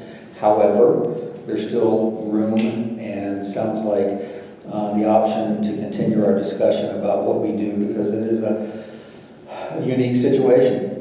I was just talking to a neighbor earlier, and he said, gosh, I called 6 or 7 years ago to see if I could replace my fence, and I was told no, and if I could replace it then, it would have been a fraction of the cost of trying to replace it now, and so multiple other issues. And so, again, it's complicated. We certainly admit that. There's no perfect solution here, as is typical in difficult situations. So, So anyway, I just wanted to restate that and see if there was anything else. Was there questions up from the presentation that you had? Because you asked a couple of things that they can't, in the presentation, answer your questions. The presentation did answer our questions for the most part. I think there are some watching online, and I'm supposed to go and talk to a group again after, but I think generally they will be pleased to hear that we're still working towards a solution. So. And I think, Steve, it's kind of really, yes, we want to hear from the residents if there's some solutions. Be aware that we represent taxpayers, and it's taxpayer dollars we're looking at. Okay, how's the best way to work through the situation, but also look and say, okay, how do we be responsible on the other side of the tax bill? You're a taxpayer too, and I recognize you're a taxpayer. Right. But all, okay, how do we work through this? We recognize there was some miscommunication, and we apologize about that. Right. Unfortunately, that's happened. So, Yeah. that will be coming back to Alpine's fence. We believe that, well, we want to have a different discussion. We'll be more specific just on that once we have costs back. Once we kind of know, okay, now what we have watershed options we could look at is you know, one of those residents, what this code that we are looking at though will state either what was existing, can we go back in if that's what was approved, or what our new design, which was a precast. Right. And if anything different from that would have to come back to council for approval on that. So. You had stated quickly, Mr. Mayor, that, and I think the April meeting, that we would try to address this directly more in the one of the June meetings. Is that still, do you think, the timeline? We were hoping on Thursday. Once we know the numbers, our next meeting will be June 6th. You know, then after that, I think we have June 20th, now June 20th, but that's what our hope is. We're close. I mean, we even thought we might have numbers by Thursday, you know, that last week. Right. We're close to getting some numbers to well start. Hey, now we can start looking at what some solutions might be. Right, you bet. And I acknowledge too, Aaron, that, yeah, you're right. It was more than just replacement. To remove those brick pillars and footings and to get machinery over there, there's some work to be done, one way or the other. But we're looking forward to working with you together to try to find a good solution to this. Thank you. Anyone else like to come up for public comment?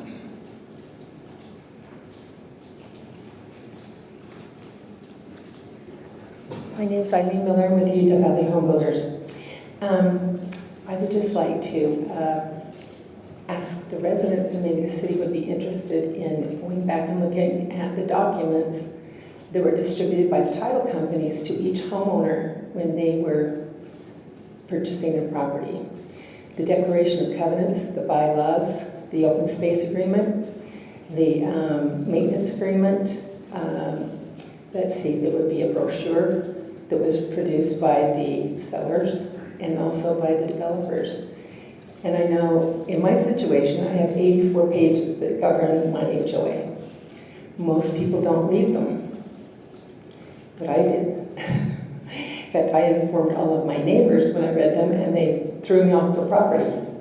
They didn't want to hear what we'd actually bought.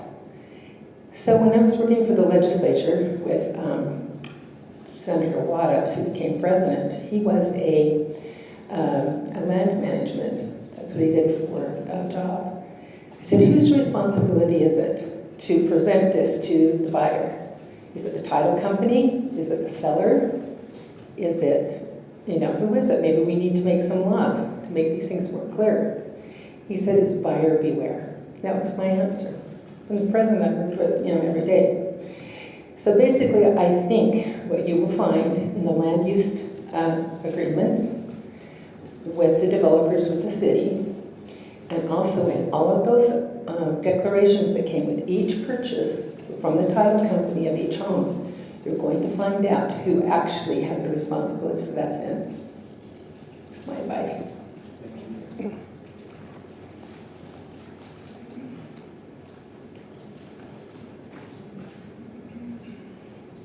Hi, Mr. Mayor, members of council. My name is Doug Courtney, and I'm speaking to you this evening as a resident of Highland. I would like to thank city staff for including the municipal fencing and retaining walls section in this proposal, and strongly encourage the council to accept it and adopt it. It has from time to time been a frustration to me when the city seems to just totally ignore its own rules because this is really what's in the public good. I love the fact that we're encoding in our ordinances that, yes, there are times where what makes sense for the city is different than what makes sense for private landowners, and that we will actually be following the city ordinances going forward. So thank you very much, and encourage all of you to vote in favor of at least that section. Thanks. Thank you. Anyone else like to come address the council? Seeing that, we close the public hearing, bring it back to council for questions or motion. I'd be happy to make a motion. Unless there's other discussion. Okay. So I move that the Highland City Council approve the proposed amendments to section 3-612 of the Development Code relating to municipal fencing, how fence height is measured, and adjusting fence design requirements adjacent to travel corridors, and we request that Kelly make all these measurements. No, I'm just kidding. So let's stop it adjacent to travel corridors. Okay, so the Kelly aspect is not part of the motion. Pardon me. They have a motion by Scott, I'll second. have a second by Brittany. Any further discussion? Not, let's go ahead and vote.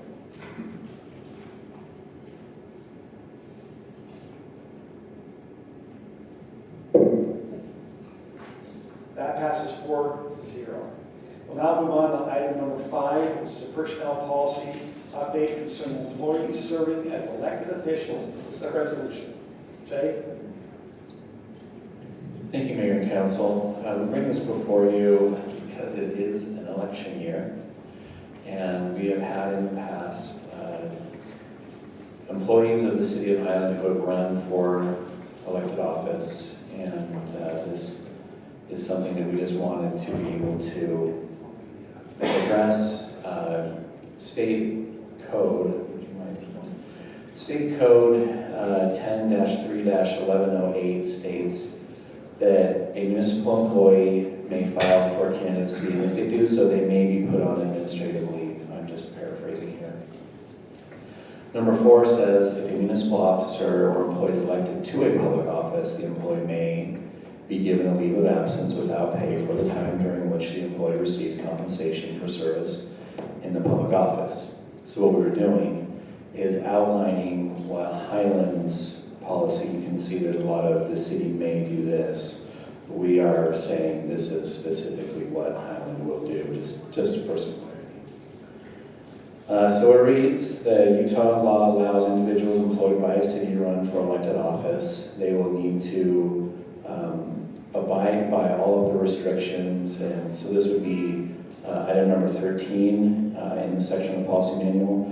Item 12 talks about employees and what they may or may not do during an election year as far as campaigning goes. They're restricted to those same restrictions for their own campaign. So they can't use city resources to run for office. And so it's saying that while campaigning, all rules and restrictions listed in the previous section above apply. If a Highland City employee is elected to a position in the city, such as a city council member, that employee will be placed on an unpaid leave of absence for the duration that they hold that elected office. So that is in line with what the state says the city may do. We are saying that is exactly what the city will do. So there's no ambiguity. Neither will that employee be subject to receive fringe benefits, medical, dental, and so on, from the city under their non-elected position. So those benefits they receive as a full-time staff member, those will be suspended for the duration of their time serving as an elected official. And that's the gist of it. It's rather simple, but I'm happy to answer any questions you might have. So, of course, got some questions. And does this prohibit someone, so as far as I know, the large majority of our staff doesn't live in Highland. That's correct. Okay. And does this prohibit people who are on the staff in Highland running for elected position in another city? No. Okay, so it's just that they run in Highland. So who in their right mind would do that? Because we don't get paid anything to be on the council or the mayor, and they lose all their benefits. So is this just a follow-up on a state code, just updating it? Because I don't know if this ever has happened. Has it We happened? have had employees run, they haven't been elected, but, Okay. so it's just something that could happen, and we figured that it would be a good thing to address before it becomes an item of contention, a problem, yeah. Some other cities, I think, have had issues where they've had that person get elected that had worked for the city and it's caused some conflict. I think that's why. Yeah, I've been a city manager before in a city where a police officer ran for office. They weren't elected while I was there, but it does happen. It's not unheard of.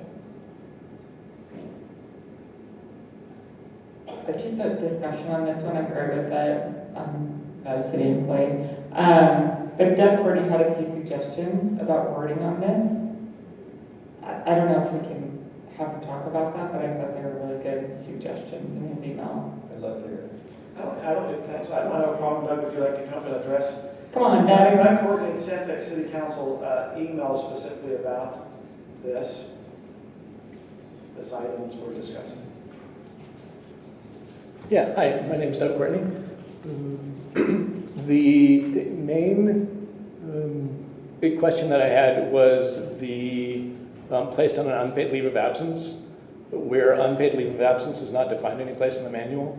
If it were simply changed to leave without pay, then it would fit in one of the existing categories of leave that's defined in the manual. And that brings with it some goodies. One, that when you return from your leave, that stipulates that you'll be returned to the same or a similar position if possible.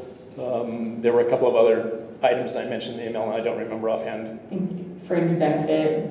Yeah. Something like benefits defined in section 17. Yeah, I personally would change it to neither will that employee be subject to receive section 19 benefits from the city under their non-elected position or something like that. Because I think it is that full set of benefits that's intended. And when it says fringe benefits and then lists medical, dental, etc., to me that opens up the possibility that there are some of those benefits that are continued, some of them that aren't. So I would either remove the medical, dental, etc., or I would change that entire reference to section 19 benefits. The last item that I'm recalling from that was just a question about reading of state law.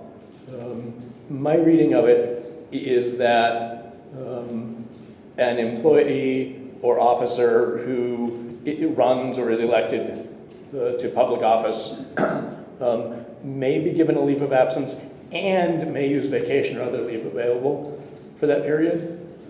If they use vacation leave for that period, then that seems to conflict with they don't receive benefits. Because during the time they're using vacation leave, it seems like they would be receiving those benefits. Yes. So those are just I have absolutely no objection to this. I think this is a wonderful thing to do. Just reading through it, a couple of changes that if I were voting on it or doing it, that I would be looking into. Thanks. Kim, as part of, as you look at the motion or things, there's some things or... I just want to see what Rob has to say about those suggestions and if we should change it to those suggestions.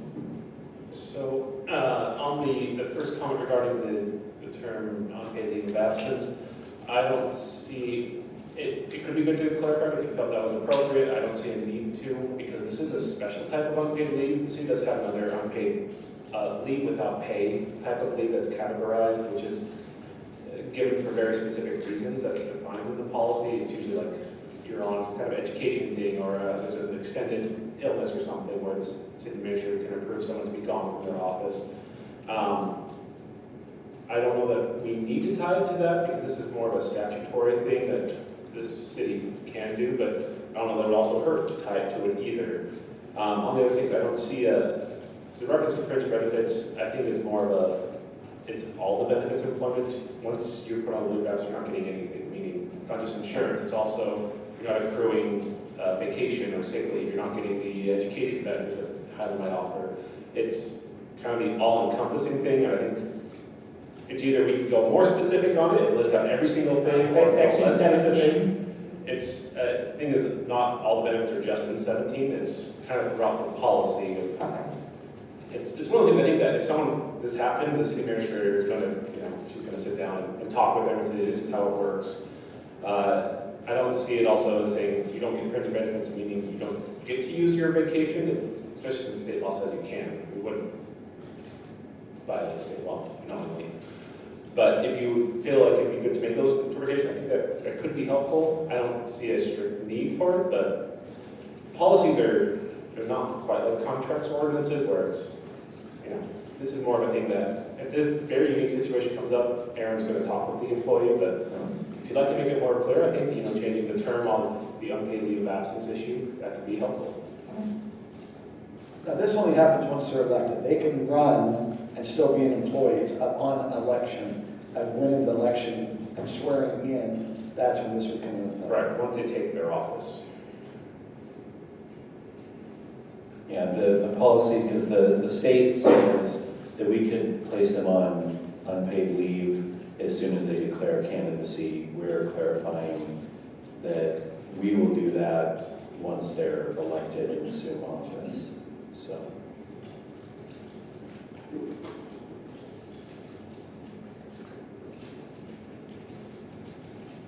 Okay. Ready for a motion?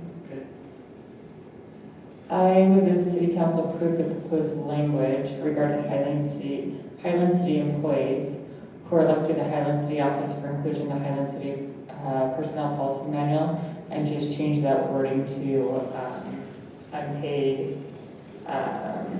leave of absence and replace it with leave without pay. I'll second. Okay, I have a motion by Kim, is there a second? Yes, I'll second. Okay, so I have Kim made the motion and Sarah seconded. Any discussions or other clarifications? Ready to vote?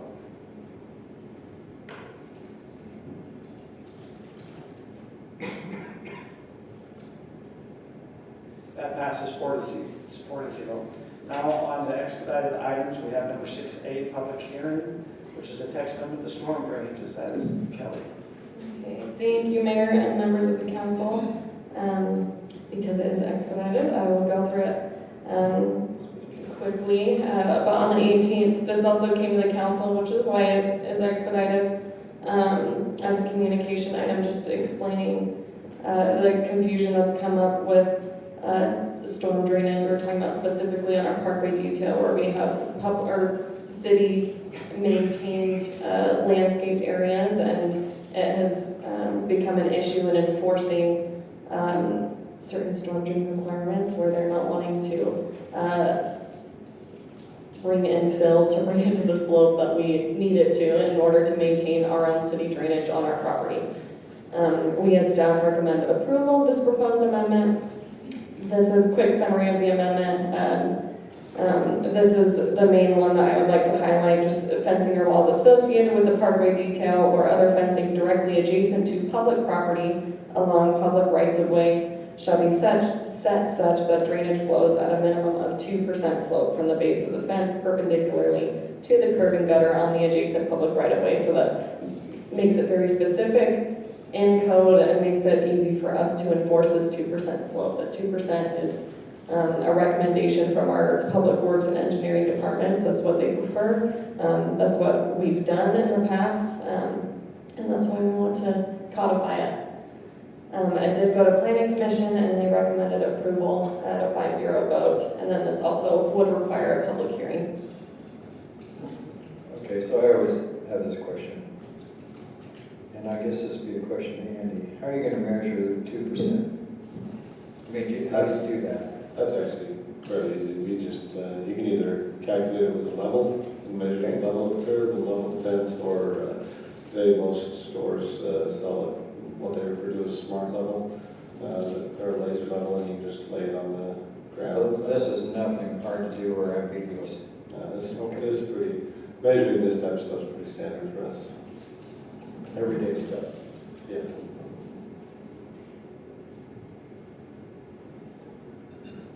I'd like to make a motion if we're ready. No, we have a public hearing. But this time we'll open this up for. Oh, I see. Okay, at this time we'll open this up for an item on public hearing, and would like to come and address us on where we're dealing with the storm drainage amendment, text amendment. I'd like to come up and address this. Seeing none, we'll close the public hearing and bring it back to council. Can I just ask a quick question? No. Yes. So we have this because it seems like if it doesn't drain towards the curb, then it would drain back into the residence, which is nothing but problems. Correct. So this is a preventative To make it so our drainage isn't going onto private property. on the private property. Okay. Are you going to make the motion? I'll second it. I move that the city council approve the proposed amendment to section 5-9-105 storm drainage in the development code to update regulations regarding drainage being directed toward the right of way. I'll second it. I have a motion by Kim, second by Scott.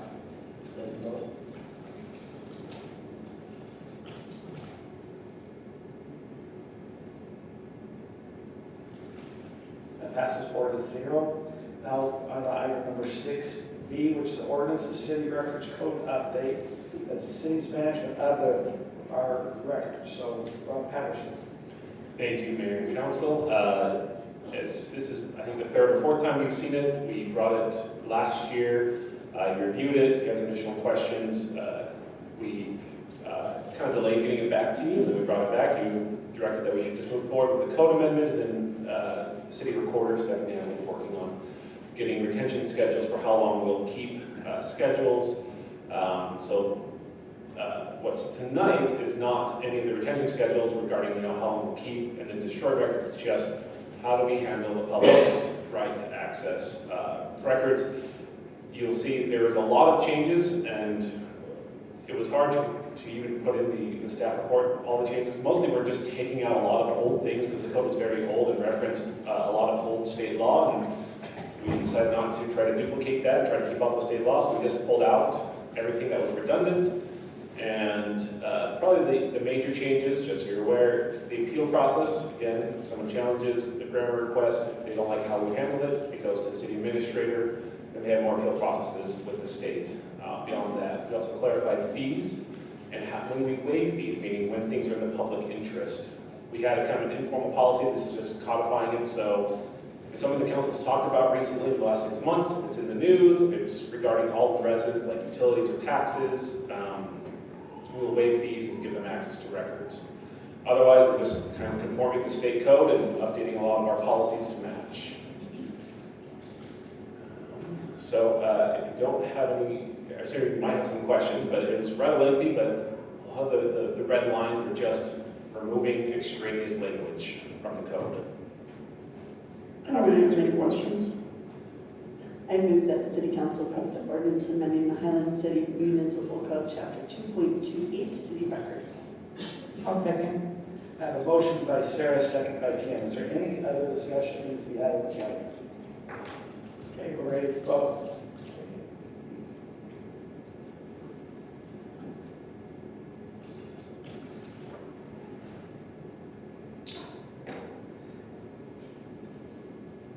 You guys are such a turkey. Is that what you guys were laughing? The mayor votes yes. We wanted to give the mayor the chance to vote tonight. You guys are such a turkey.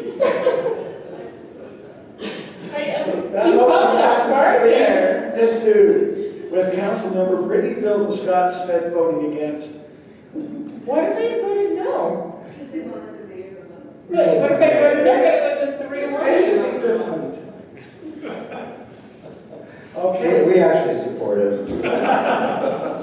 Okay, so tonight, I want to note that it is 8:06 if we look at our agenda.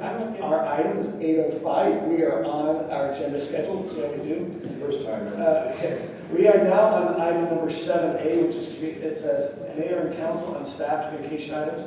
Our 7A is about flood update. We invited Ernie John, the North Utah County Water Coordinator, water master guru, come and I'm sure we'll have a lot of questions. So Ernie.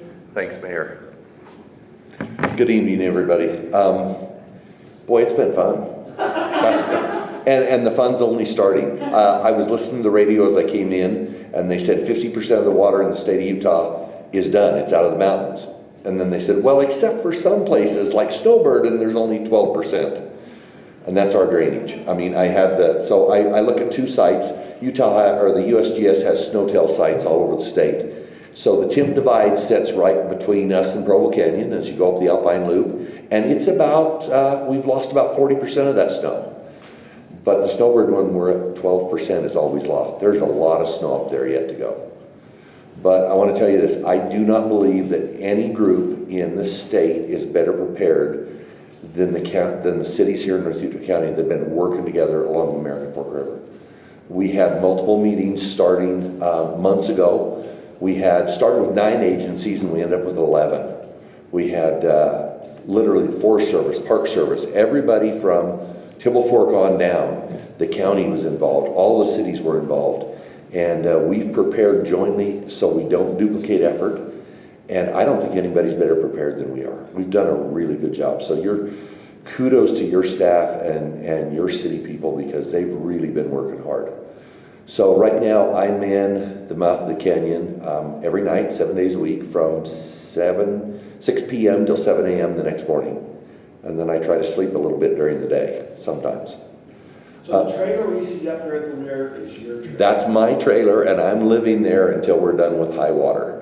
And then the cities are taking turns staffing it during the day. So right now we've got 24-hour staffing, which we need because when we get big log jams that break loose and come down, then they plug the water that we're putting into the ditches. And if that water in the ditches jumps, we're going to flood subdivisions in multiple cities. So that's what we've done in the past. We have a new weir design. It's only $10 million. I'm working on funding for that, but it is designs, and the feds did pay for the design funding. So hopefully within the next 24 months, we will have a new structure that wouldn't have to be manned 24/7, that would be computer controlled, just like your PI system. But right now we have a 103-year-old structure that is all manual, and we have to man it 24 hours a day.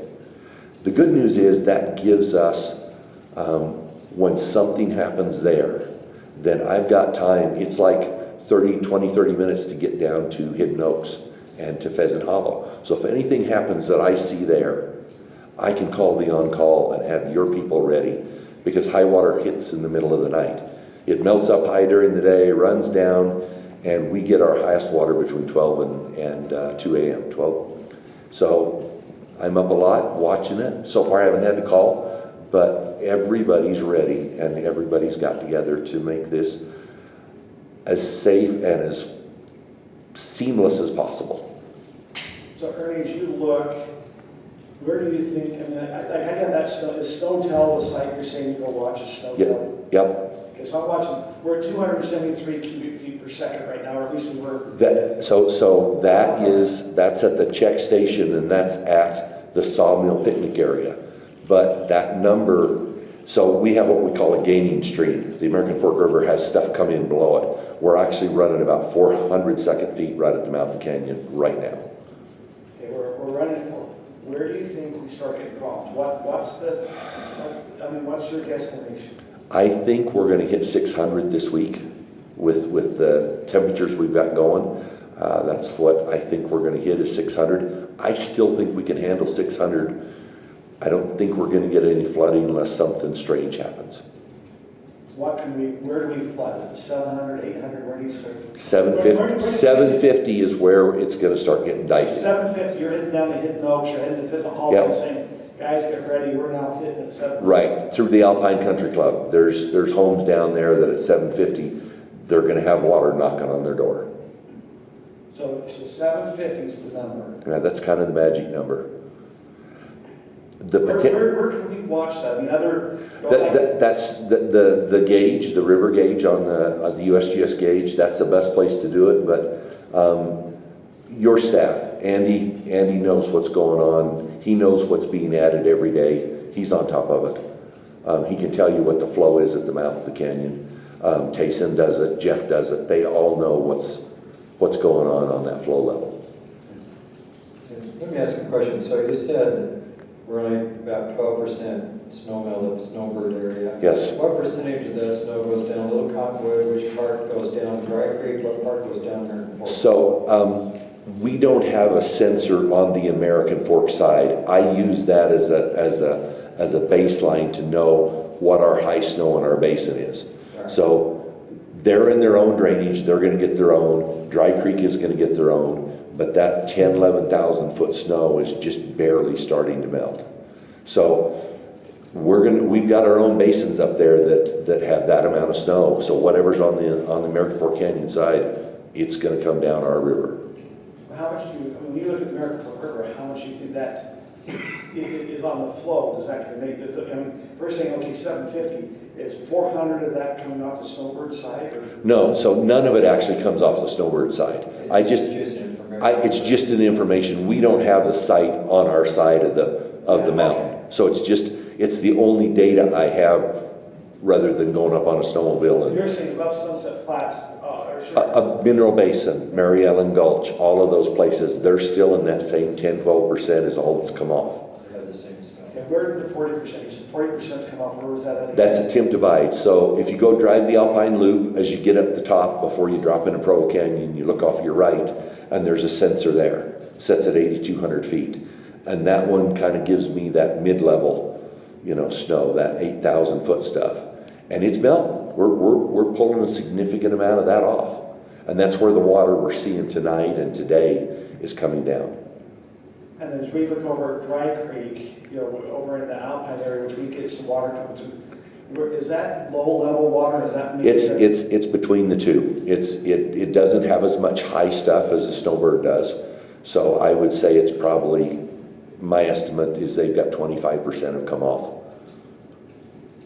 We still have a lot. You still have a lot on Dry Creek to come down, yes. On Sunday, I looked at the Dry Creek Reservoir, and it was going over like that little wash, the little catch basin. It was going over, and logs were getting past it. I heard some residents down the Lower River saying, "Hey, what are we seeing?" And they said, "Okay, we're at 75% in that river coming down." And like I said, we're just trying to balance where we're at. And this is actually a good weather pattern. If we can stay in the high 70s, 80s, and we get this, 400 to 600 feet, that's a good number. We can deal with it. But if it jumps to 90 and we have 90 and sunny for a week, the potential is up there to exceed 1983 because we have more snow. We have significantly more snow than 1983. So we're just really at the mercy of what the weather does. But, you guys have filled sandbags. Everybody's filled sandbags and everybody's ready to share. I mean, if you had a problem, I guarantee that there's other cities that are going to be bringing sandbags on pallets up to you to help. So where's our greatest risk? When you look at Highland, where's our greatest risk at? Down through Pheasant Hollow and Hidden Oaks. That's where I live. Sorry. What about the Pleasant Grove ditch that goes up above Caddy Lane area? Is that so control that flow? Yes. So the ditches are another matter. I've had people in Alpine Country Club that went and got lots of sandbags from you, like hundreds, and paid people to sandbag their homes that were next to a ditch. We will not, any of us, put any high water in the ditches. We'll put normal flow in the ditches. That's not where the high water belongs. The high water belongs in the river. So if you're along the ditch, tell your residents, we're controlling that. Myself, Lehigh Irrigation, Pleasant Grove Irrigation, we're not going to put more water than those ditches can handle.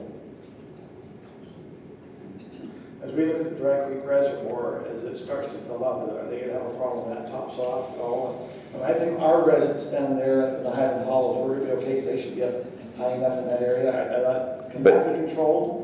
No, once that fills and starts spilling, there is no control. Like right now, Tibble Fork Reservoir is spilling, so I lost my ability to vary the river level.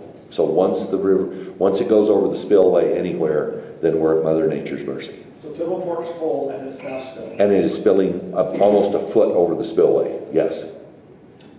told by our staff that either Sunday night or Monday night, I think it was really Sunday night, the Dragwood Reservoir spilled a little bit. They were able to pull it down the next day a little bit, but Trevor told me that the Dragwood spilled. Yeah, and Lehigh City and Lehigh Irrigation are working their best to, the minute it spills, they're trying to pull water out of the bottom so that they've got capacity to buffer what's coming up. Yeah, because Sunday morning, that was pretty low. The Yep. Dragwood Reservoir was low. By that evening, it was going over that little catch basin, and it was gone. I'm going, okay, they're here. That's why I was going to house, what's going on in Bull River, what's going on, you know, and so it's kind of watching that. So that's what you're saying, once that reservoir, they can't control it. There's no control. We're at Mother Nature's, but the ditches will never fill and spill and flood.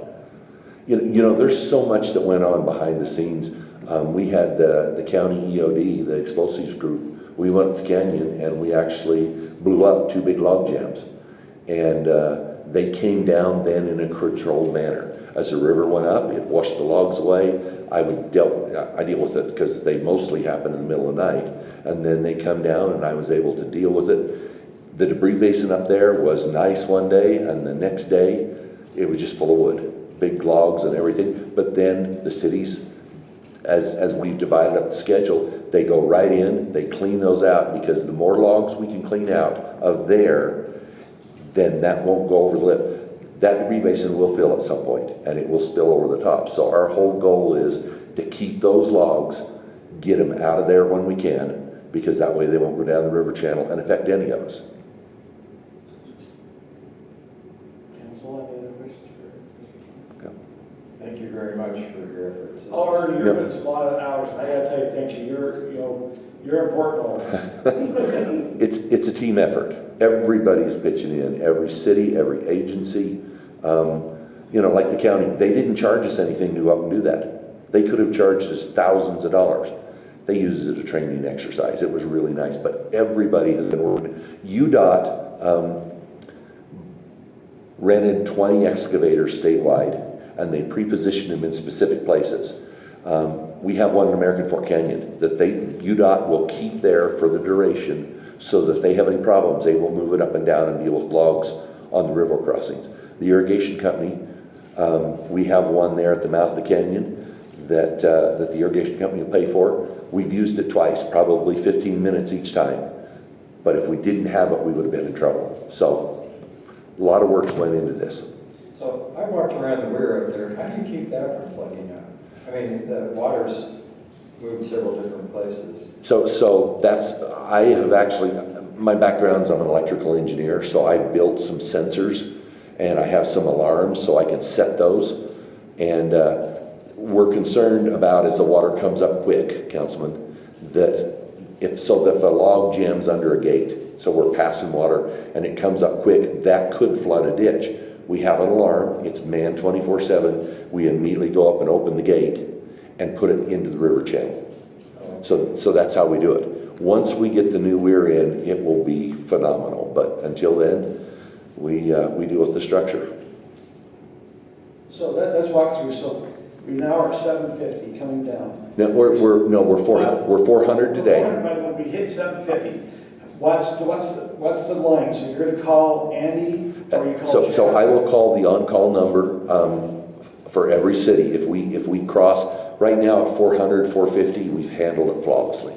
Okay, we hit 500. I'm starting to watch. At that point, I will start calling and saying, hey, we need to watch what's going on. We need to watch the debris basin. During the day, it's all being watched, but at night, I'm the only set of eyes on it. And then I will call the on-call numbers, and we'll work together to make sure the choke points are taken care of and watched. So Andy, let's assume we get to 750. We're down. Are we going down and knocking on doors and hitting oaks and Pheasant Hollow? Or are we just looking to see if we can maintain it by working checking sandbags where that might need to be? What's that plan? So once we get to that point, and once we get to the point where we're pushing 750, we will have to have staff members in watching various places all night. Basically, at that point, we will have to have a rotating watch or patrol, if you will, of the different choke points, because that's the only way we can be on it fast enough to help people. So, yes, to your point, once we get to the point of this is going to happen, then we'll work with our emergency services at that point. We'll be talking to people and saying, the water's coming, and be prepared, or it'll be based on how severe we think it's going to be, but yeah, there will be a point, I won't say there will be a point, there could be a point. It's all weather dependent, as Ernie's indicated, that we will have to be knocking on doors and saying, as a resident, you've got a decision to make, and then there's a certain point where, and this is more with the chiefs, this is where they really kick in, at a certain point where then it comes down to, you will leave.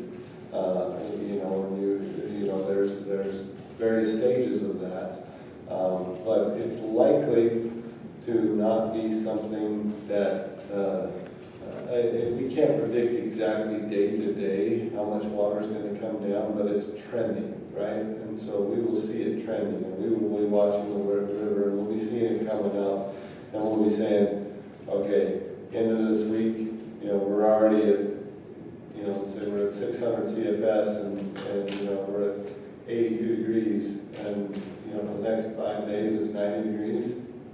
That's the point where we'll be saying, okay, folks, this is now elevating to the next level. I hope we're not caught by surprise. We're trying to be on top of it, with as many eyes as we have watching it, we do feel like we should see the trend coming. We can't predict the exact peak hour, how much it's exactly going to bring down, but we should be saying, okay, time for residents to also be on alert and watching, and then at a certain point, like I said, time to leave so you don't get hurt. So, can I ask one quick question? Because this directly affects me, although I'm away from the river somewhat. But if we need more sandbags, where do we get those? Well, as Ernie indicated, at this point, there are a number of cities that have filled them, haven't used them, won't use them, and so we'd start calling other places. The county has a bunch. The state has gathered some, obviously, but there's a big difference between having a bunch of sandbags on a pallet. A bunch of sandbags are actually, when I say a pallet, meaning they're just in a big bundle like you buy them, and sandbags are ready to go put some in someone's yard, right? There's hours of effort between those two, and so, our option or alternative at that point, if we need them quick, would be to start calling our adjacent cities and say, hey, what do you have in your stock that's already filled? We've got about 60 pallets, 60 to 70 pallets in there at the Public Works Yard that have driven past from the efforts of the citizens. But if we need more than that, we'll have to start calling quickly. Relative to sand, the pits have been very good to us, Kilgore's been very good to us. They are at our front door, right? And so they only have limited sand there because they produce it and use it, but I feel quite confident that if we called them and said, hey, we're in a bad way, they would kick in and get sand immediately. Yep. And we would give what needed at any time. Yep. So this is a correlated question though, because there are choke points on that river. One of them's in my neighborhood, at 9920, that culvert. We'll be watching it carefully as a neighborhood. It's our main responsibility, but do we plan on our city staff checking those culverts, watching for undermining, saying at some point, because I can only access my house by going across that culvert. And it washed out in 1983. It's a new improved one, but if it washed out, it'd be nice to have a little heads up saying, hey, it's going to wash out, we better park on the other side of the street. So the check station up the canyon, I have it set, and it emails and texts me every hour. That's as often as it will do it. So I look at that every hour, and that gives me an hour buffer because I know what's there. It takes an hour to get to the mouth of the canyon. And then at that point, I look at the volume. So if I see that jump up, I know that I've got an hour before it's going to hit me. And if it's high, I'm already going to be on the phone to your folks. So we'll have an hour there and then another half an hour to get it down into Pheasant Hollow and Hidden Oak. So that's why we're doing it. So we've actually got eyes on it all the time to give us as much heads up and as much advance notice as we possibly can. I'm just thinking some of us are going to have to get across that culvert to get out of the neighborhood or have a car parked on the other side. Yep. We'll put a little zip line through. Yeah, I know how you tested that. You know, I don't know if you know, all of us working together, Cedar Hills had a bridge across the river for their golf carts. And it was 20 years old and it was wood. And we all met down there, myself, Jeff, one of your representatives, Cedar Hills, the mayor was there, and we all looked at it and we realized that it was potential point where if it washed away, it would hit North County Boulevard, could plug up there, then the Piscas could, just cascade down. And they just bit the bullet, and we looked at everybody and they said, what should we do? And they took the center section out and widened the channel. I mean, everybody's been working to try. Alpine Country Club is sliding some of their bridges out of the way that are movable. Everybody's trying to be proactive. I call it proactively reactive. It's as good as we can get, but we're just going every entity all the way down. The county owns the river from I-15 all the way to Utah Lake. They've been in, cleaned out that structure. Everybody has been just pitching in. That's awesome. Yep.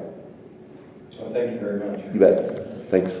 Andy, I know we had some bridges going across from Dry Creek, the river there. Are we kind of taking care of some of those issues there? Well, the Dry Creek is even tougher than American Fork River because Dry Creek almost exclusively goes through people's backyards, right? And so, while we've got the ability to kind of monitor the bridges where the roads are, the problem with Dry Creek, American Fork River, there are patches that go through public property and where it goes through Highland Glen, where it goes through kind of the, floodplain area, between the Debris Basin and 4800 West. There are areas where we can get access to it, and even within some of the HOAs, it feels more accessible. That's a very loose term. It feels more accessible than Dry Creek. I mean, Dry Creek, in large measure, is down in everybody's backyard without virtually no access to it, and even in the highland portions. And so we are watching it, and we are trying to make sure that those structures are clean and clear. For actually attention to Dry Creek itself, it's very difficult. Thank you. But we have not forgotten Dry Creek. We are watching them. There was, like you said, that's the area where we don't have a lot of control over and monitoring, and so just trying to watch what's going on. Okay, we'll now move on to item number 7B, which is Magnolia Estates Development Agreement. Thank you. That's me, Mayor and Council.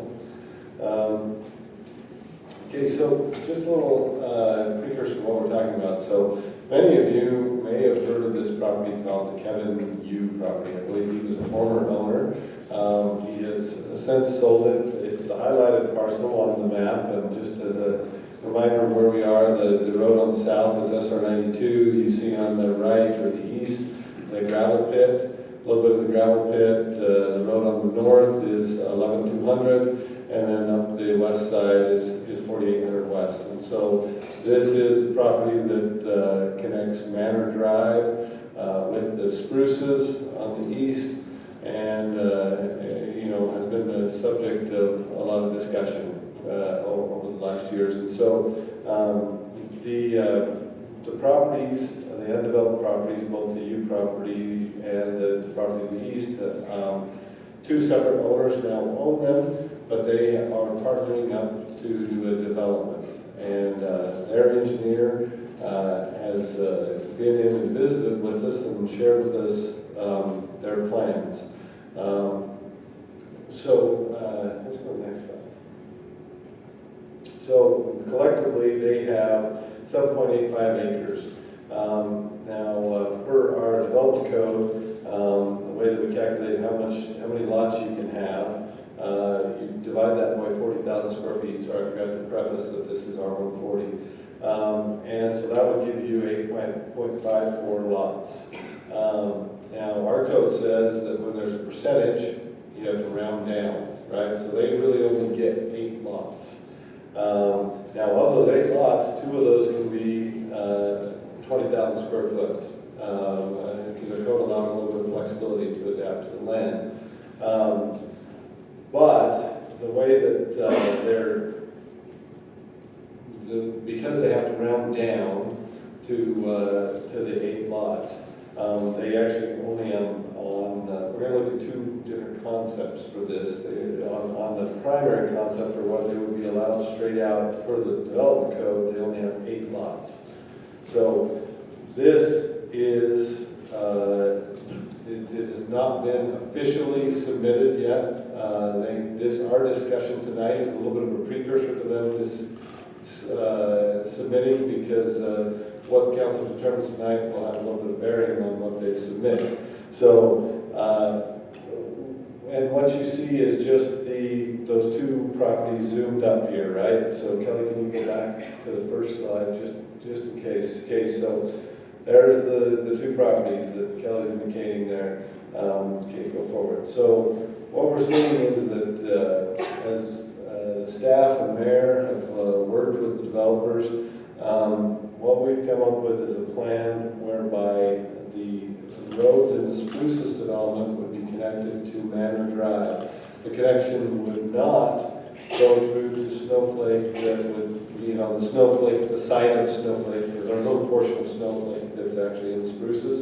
So when I say the site of Snowflake opposite 4800 West, would not go through to 4800 West. There would be a trail, and there would be utility connections, which are very, very important to these homes in the area, but the road wouldn't actually go through. And the primary reason for that is, well, there's two reasons. Number one is a burden on the land, and we're going to talk about that. Number 2 is because I think that the biggest thing that these neighborhoods, both Manor Drive and Spruces, were worried about is they didn't want, well, and also the folks on Snowflake, they don't want to be the shortcut for SR92. When it gets backed up at that intersection, they want everybody, cutting through, if you will. So this is the roadway configuration that we've come up with. And I want to be clear that when I'm going to make some statements where I say it's to the benefit of the city.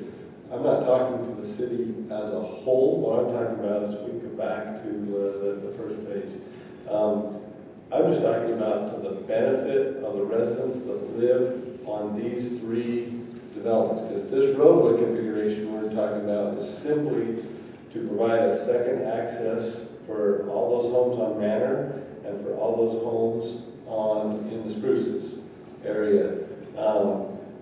The utility connections that we're talking about are simply to provide, so when we run a water line, we run water lines in what we call loops, and that's so that water lines can get feeds from multiple directions. So if it breaks on one side, we close off that side, and you still get fed by water from other directions, right? So it's a redundancy. So the water line connections that we're talking about really only benefit these neighborhoods. Now, anytime a water line is looped, there's some minor benefit to the whole system because it's a way that water can flow. But these aren't main water lines that might provide water to a big chunk of the city. These are water lines that are intended to serve these residents. And so all of these homes and neighborhoods have been set up for this connection to occur. And probably the last thing that they're missing is and we're doing some current investigation right now to determine and make sure that we've got this right. We had Timpanogos out there, we were cammering these lines, and we'll be visiting with that neighborhood, but we believe, to the best of our knowledge, that the top 3 homes on Manor Drive do not have sewer. So they are on septic tanks, and right now they don't have the option to connect to sewer. There are a number of people in Highland that are still on sewer, but the greater majority of them have a sewer line available in the street in front of them. They've just chosen not to yet expend monies to connect. These homes, the sewer line actually stops short of them, and as I talked to many of you will be familiar with Mayor Ritchie former mayor, he actually is one of those homes. As I visited with him, he indicated that in the 90s when the city added the sewer, that the engineer at the time came and visited them all and said, you know, we're really not going to be able to get this sewer line deep enough to do you any good, and so we think we're going to stop it short of you, and they all concurred and said, yeah, that makes sense. And one of the reasons they went short is I think the way the elevation, the sewer was not able to flow into those homes, so it's an elevation thing. It couldn't get deep enough, you know, it's about 8 feet deep where it stops, and that sounds like really deep, but for sewer and for most homes and most roads, our sewer lines are about 12 feet deep, because if you have your basements 8, 9, 10 feet deep, you need the sewer in the road to be, you know, 12 or 13 feet deep to serve those basements. The old 8-foot basements were a little easier to serve. Now that everybody's building, you know, 9s and 10s. You know, you got to have a little more depth in the sewer to really be able to serve those basements. So this all comes around to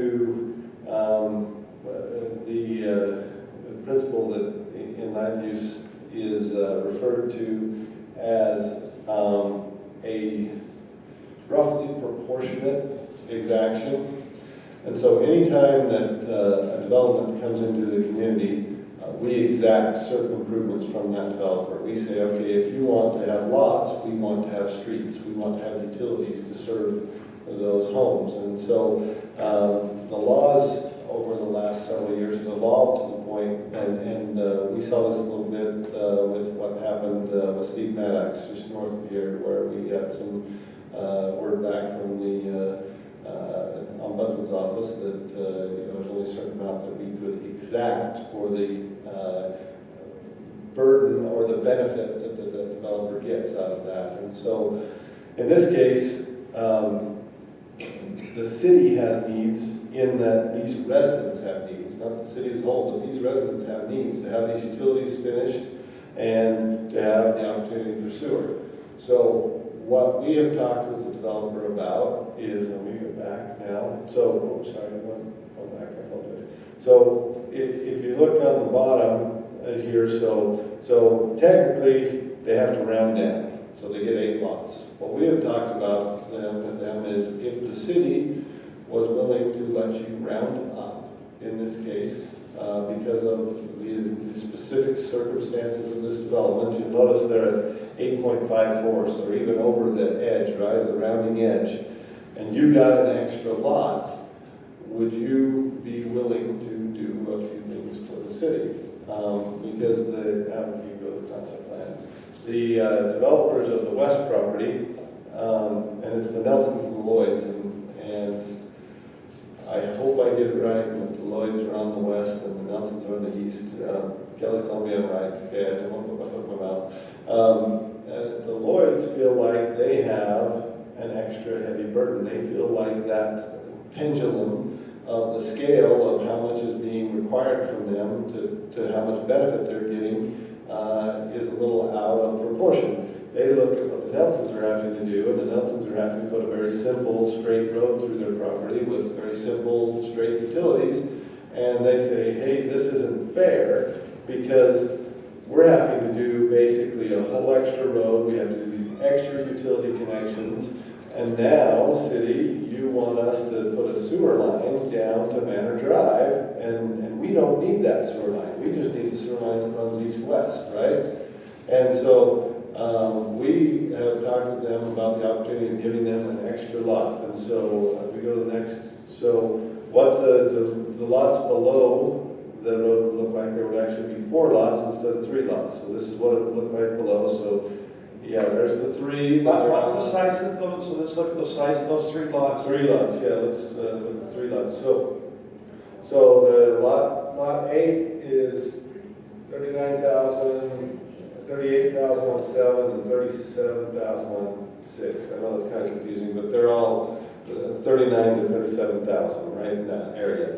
Now, it's important to, when we look at this next one, so this next one, basically lot 9 is 30,000, lot 8 is 25,000, and 7 and 6 are about 30,000 each. So these are still big, nice lots, And one thing that you need to consider is that all the lots in Manor Drive are all half acre. Yeah, they're all floating around 20,000 square feet. Yeah. So this isn't putting something that's disproportionately small there. It still blends with the neighborhood. The lot that's across the street from Lot 6 in the Spruces is 30,000 square feet. So these are still lots that are in character with the neighborhood. But by doing this and by agreeing to give them an extra lot, they get some extra value whereby they can provide the city some extra value, and those scales, if you will, rebalance to where that roughly proportional test is again in check, or we feel it is. So the big discussion tonight is this something the council is comfortable with? This would come to the council in the form of a development agreement. So it would go to the planning commission, and then it would go to the council in the form of a development agreement. The development agreement would basically say, we're letting you round up because of the special circumstances that surround this land, in exchange for these improvements. So let's go through. The improvements are, they're adding the curved road going down into the Manor Drive, and they're also extending, the proposal is that they would extend the sewer and actually go in the Manor Drive to go and connect to our sewer line there. Is that correct? That's what we're hoping. We're still working through discussions. I met with their engineer, not just me, we as a team met with their engineer last week, and we proposed to them, that we would do some research and figure out exactly where we needed to go to. The other thing that we're proposing is that corridor that connects to the west be dedicated to public. We have, and when I say challenges, I don't blame anybody for saying this is my property and you are disturbing my property. But when we have a utility that runs through somebody's property in an easement, it always presents challenges, because rightfully so, those people say, this is my property and you are here, disturbing my property. And so we would much prefer that corridor, because it is critical to us. That's where all the sewer and water and everything moves through. We would prefer that be a public corridor. We are having a hard time without this extra consideration saying that that has to be a public corridor, demanding that to be a public corridor. So this development agreement approach allows us to have that discussion. So yeah, the benefit to the city would be we would get the sewer line, we would get the corridor to the west. We'd also like to talk to them a little bit on, and this is something we'll have to discuss with the residents at the end of Snowflake there, how we kind of connect the sidewalks and other things there. It will be a little bit of negotiation, and it will be all spelled out in the final document, but that's the basic gist, is we will get some things and they will get some things, and the development agreement will say, because of what we each got, we think it's fair. So let me ask some questions, and then Mayor has questions. That's okay. Did Diana or somebody? Oh, I was just going to. Go ahead, Sarah. I just think after everything Andy has said, this benefits the residents, this benefits the contractor, this benefits the city. To me, it's a no-brainer. You've been very detailed, so thanks. I'm in favor of the extra lot. So I'm not opposed to extra lot either. Let me just ask, let's go back and look at lot 2. So you've got this peninsula that goes directly north. Yeah. How large is lot 2, including that peninsula? It's like 50-some-odd thousand. Kind of hazy on this. Did you hear that? I could think of it. About 50,750-ish. Okay. So what's the chance, okay, so the people in these neighborhoods, because we had a big discussion when I was on the council before, I think we were all on it before. I've understood it was fairly hotly debated. Yeah, it was hotly debated. So there is no plans then to connect that kind of rounded cul-de-sac-like roundabout area to Snowflake as a road, but you want to still keep that as a public right-of-way. Yeah, what's been shown there would be a public parcel, it would be a trail corridor, kind of landscape trail corridor that has utilities under it. But it wouldn't be wide enough to put a road through there, because that's going to be the big selling points, because they don't want a road, because they don't want it to be a shortcut for the high That's school. right. That's kind of where we've landed with the developer to date. I mean, obviously, we're not the approving body, the planning commission and council is the approving body, but as we've talked to the developer about, you know, the best configurations, that's where we landed, is it'll be you'll be able to walk through there, but it won't be the road cut through. So there wouldn't be a pressure to put a city road up through the peninsula and hook it up to the road up above? Based on what was decided at the time, so what was decided at the time, as I understand it, by the council, last this was debated, it was to make a T, if you will, so the T would connect Snowflake on the 4800 west side to the Spruces side and T in from Manor. So this is even varying from that and saying, okay, we're going away from the T and we're making a U, if you will, to connect back to SR 92. You know, this, admittedly, this corridor, if you will, could serve as an emergency exit in event of emergency, but it would be built as just a travel corridor, but it'd be 10-foot trails, so you could drive down it if you had to, but it wouldn't be a road per se. But only if you had to. I mean, Yeah, it has some sort of barrier there so that people don't. Right. I mean, going back to some of our previous discussions with your neighborhood, yeah. If we have to, we'll pull the section of that fence and you all can drive out the trail to get out, right? Sure. You know, similar, right? If we have to. That's the plan, if we have to. And so this would be an if we have to. What, I don't know that, I mean, really, they shouldn't have to, they have two exits. I mean, They shouldn't have to, it should be fine. Just, you know, just saying the worst case, you know, something bad happens, we can get folks out that way. But it wouldn't be anticipated, it wouldn't be the routine. That's the point of two accesses, right? If one's blocked, you go the other way. So. Now, on our thing, this still stays as R140. This still R140. So this is not change. This is not a zone change. This still is R140. Yeah. So, Andy, did you say you had talked to those residents? The Snowflake ones or the Manor Drive ones? The only person that I've talked to is Lynn Ritchie. I've talked to him a little bit about his sewer line and why he doesn't have sewer. I did actually mention to him that this development was coming through when I was talking to him, but they will get notices about it. Like they'll get the public notice and radius notice at the preliminary plat.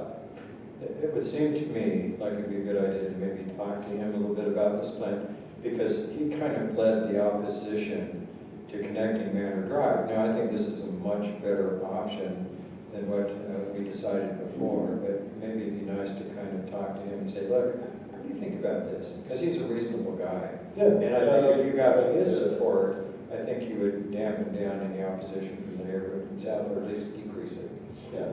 And I did mention to him a little bit when I talked to him, but I didn't have this plan in hand. I just visited him with him one day about, about sewer and the conditions. And I mentioned to him that this was coming through and that what we're looking at was a connection that connected Spruces to Manor, but didn't connect to 4800 West. And of course, you know, he said they would prefer no connection. And I said, yeah, but if, you know, I don't know that that's the best long-term option for, you know, your entire neighborhood and for the safety, and this is, you know, alleviate a lot of those concerns. And then, like I say, he's a very reasonable person, and it was a good discussion.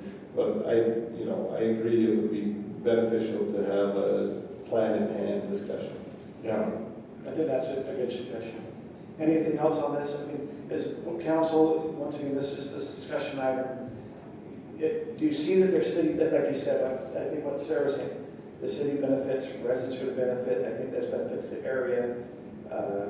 And it still stays, we're not doing any zoning change, it's a development agreement. Now this is interesting, so Rob, as law changes in February, we're to go to the planning commission, this would be an item that would have to come back to the council because there's a development agreement, correct?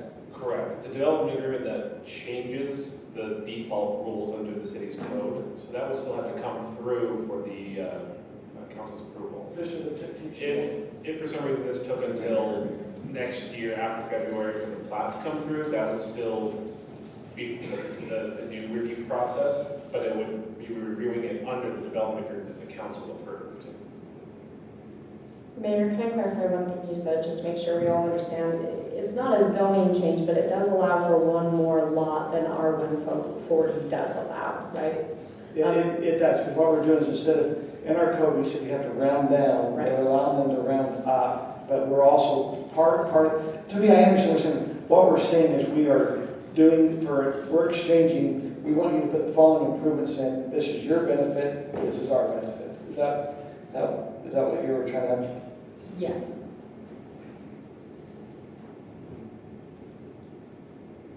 Any other comments? Let's go ahead, we'll now move on to item number C, discussion item, Fiber's next step. Rob Patterson and Jay. Thank you, Mayor, Council, we're both here, and we'll both chime in. I'll just kind of lead off here. We've been talking about fiber for a while now, and this is kind of outlining what we need to do if the city wants to proceed with doing its own fiber process. And the short answer is, if you want to put a question on the ballot this November, we have a couple of preliminary steps we have to do first. Primarily, we have to know what it is that the city wants to fund. So who's the partner, what's the city's commitment, what infrastructure the city putting in. That would go through an RFP where we'd solicit all of the telecom companies, say, give us your best proposal within whatever parameters the council says, a 2 million limit or a 3 million limit or no bond or bond, whatever you've decided. And we'll ask, Utah Broadband and Utopia and everyone else who's been talking to the city for the past several years about fiber to come give us their best shot. That way the city will then kind of narrow down on a proposal and decide whether to proceed with that. In conjunction, if the city wants to put something on the ballot, we need to have a feasibility study completed. Meaning we need to have a consultant be brought on who can look at the facilities the city is going to be putting in, the cost to do so, the city's financial commitment, and explain and study and say, yes, city can put in $2 million towards this. You will recoup that out of the revenues you're going to receive from this project. So we have a feasibility study that goes along with the ballot question.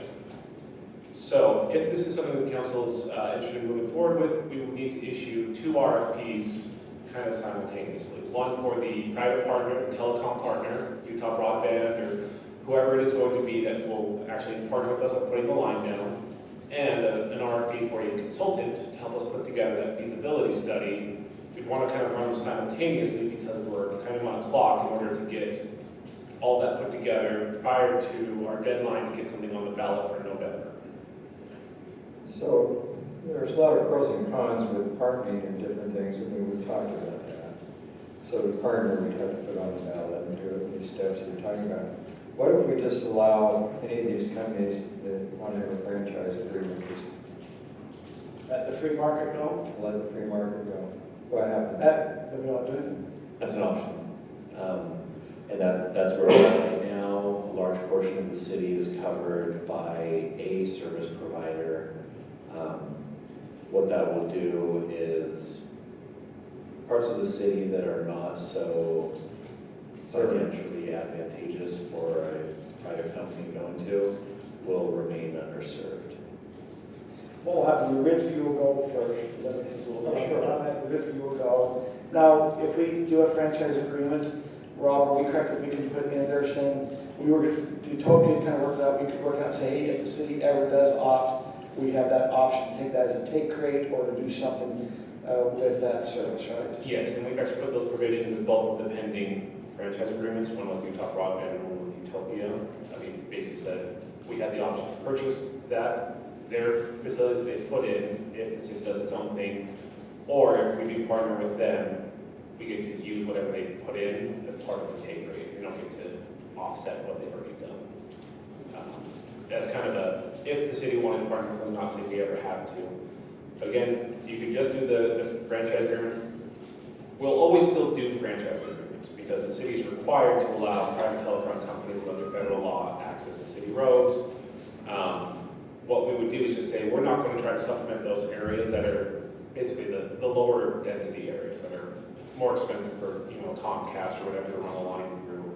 The city isn't going to help subsidize that. We're just going to let, as other places get filled in, the market will eventually push, hopefully, the private providers to reach out to those areas and get their services.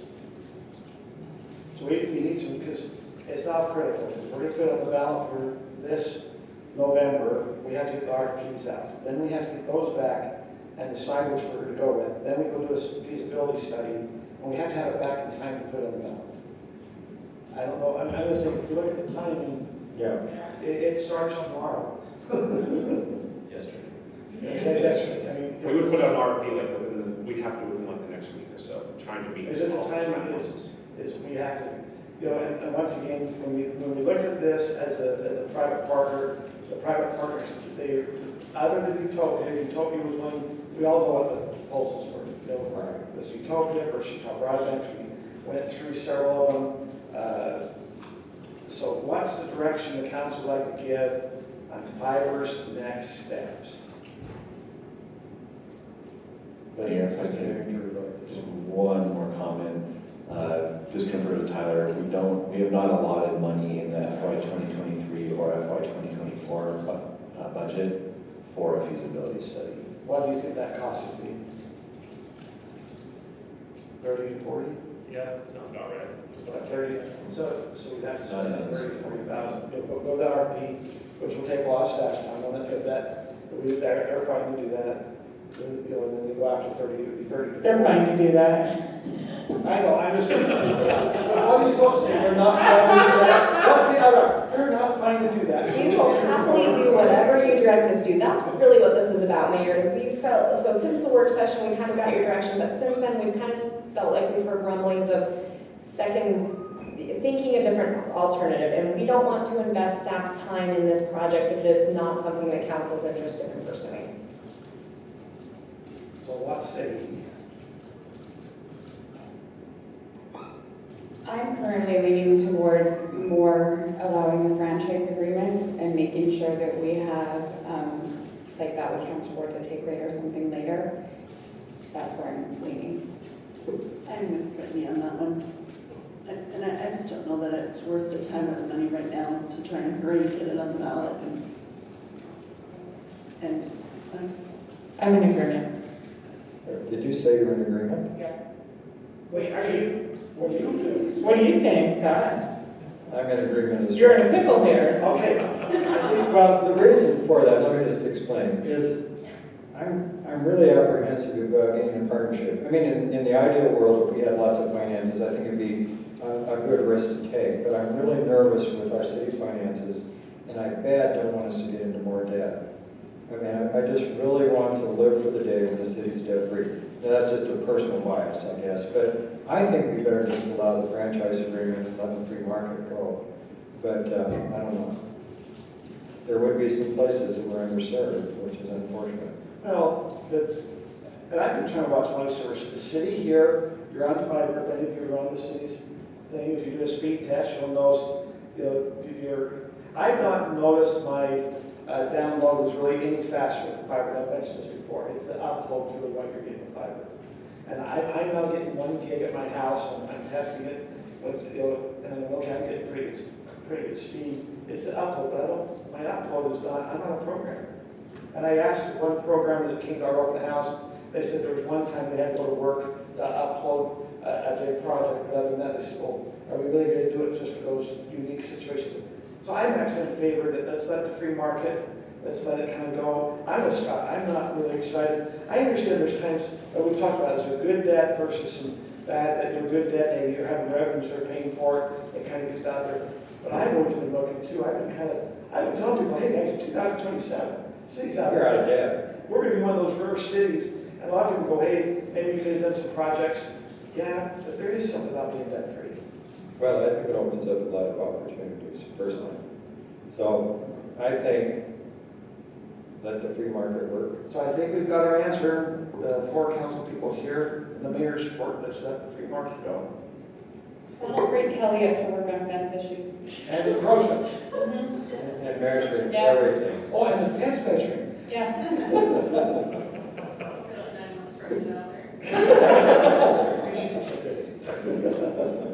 Okay, we now move on to item number D, which is sensitive lands development ordinance. Rob Patterson. Thank you, Mayor. This is something we've been discussing kind of for a little while now. It's kind of got thrown into sharp relief when a house fell off the side of the mountain on the Draper.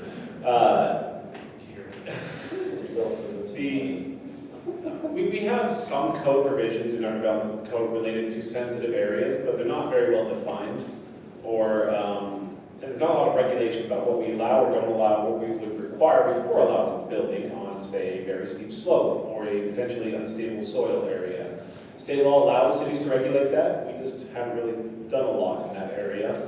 What we're doing is proposing, if the council is amenable, to kind of start a process of adopting what many cities call a sensitive lands ordinance, where we identify geologic hazards like slopes, unstable soils, faults, as well as other sensitive areas such as wetlands or rivers, and have rules and regulations for how builders and developers go about using and constructing those areas. Often it means restricting development if the slope is over 25 or 30%. It requires additional testing and soil compaction reports and geological studies before we'll sign off on a lot being buildable, things of that nature. So we wanted to kind of give you a forewarning of that and see if you were on board with us proceeding, kind of adopting more specific regulations in that area. I have a question about that. This is in honor of Tim, who is not with us tonight. So if we have more regulations about that, does that give us more responsibility for liability? To an extent, but here's my thought. So the city generally is protected and is immune from suits related to inspections and permits and approvals. This would kind of fall into that realm. There is more chance that someone could say, oh, you did more things, and so you are more negligent along that line. On the other hand, the city has done more things, so we're going to catch more issues, so there's going to be fewer problems. So I see it as more of a net benefit to the city. We're already rather well protected under the Governmental Immunity Act for building inspections and permits, especially where, when we adopt this, we will have developers and home builders come in that will say, I have an engineer who has stamped a study and said this is fine, and you have to accept that. And at a certain point, we will have to accept that. But at least we require them to show us that, rather than now we just say, well, I guess we don't have anything in our code about it, so do what you want. So I see it as actually reducing the city liability. And more, I see it protecting residents, both now and in the future more. I would say move that forward. Okay, so Sarah, you're to move forward. I saw it and Bob, Brittany, others. I'm not going to say until Kim says. I actually am waiting for you to say something so I can just disagree. Okay, I agree. I'll disagree. So we have three agrees, no one disagree. Yeah, she really agrees. You should have disagreed, and then Mayor would have had to make another decision. Yeah, I like that. I just feel like we've been agreeing Hey, too much. anything else? Sean? These minutes are going to be so fun for Stephanie. I'm trying to decide what's real and what's not. Well, okay, so. Agree, I agree. Okay, so you actually have 4 agrees. Okay, we're now going to move to item number E, which is a fifth local option. So you, okay, Utah County, the Utah County Commissioners reached out. So if you remember that a while back, Utah County imposed a quarter cent sales tax to go towards roads and sidewalks and trails and things in that way. And a portion of that comes to city, a portion of the state, and Utah with this county. This is a thing that the legislators put out this year, that if a county has imposed a quarter cent sales tax, they now can go in and impose a new state sales tax in their county of 0.20%.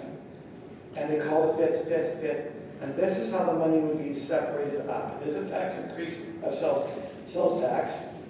It would be distributed the same way as the 50-50 point of sale and per capita. 0.05 would go to the 26 cities and towns in Utah County based off the point of sale.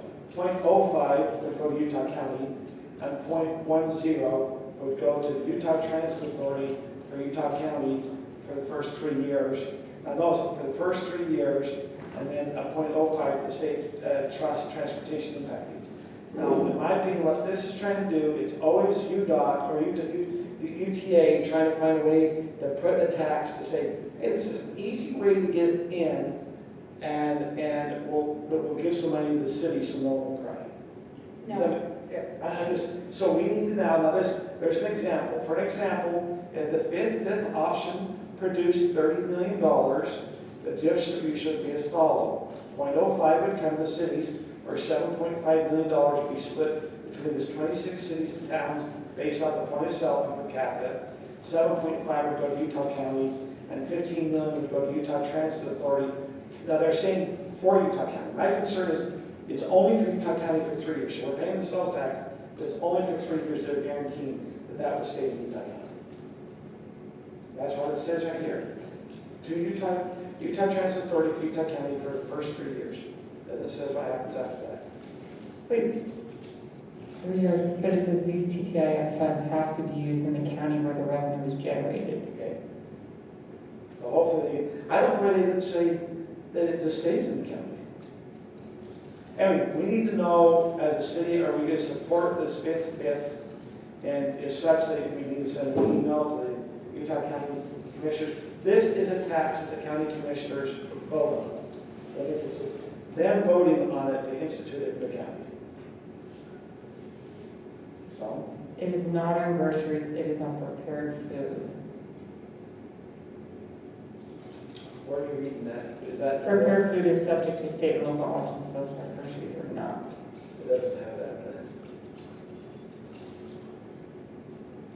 Well, it seems in your discussion, there is some benefit for the cities, but the county and the state transportation UDOT actually benefits the most. The county will benefit the same way the 26 cities do, and then the transit authority it's really, we're getting a quarter, we're getting 25% of that tax. The county's getting 25%, and UTA's getting 50%. But no, the 26 cities split the 25%, so we really don't get very much. Correct.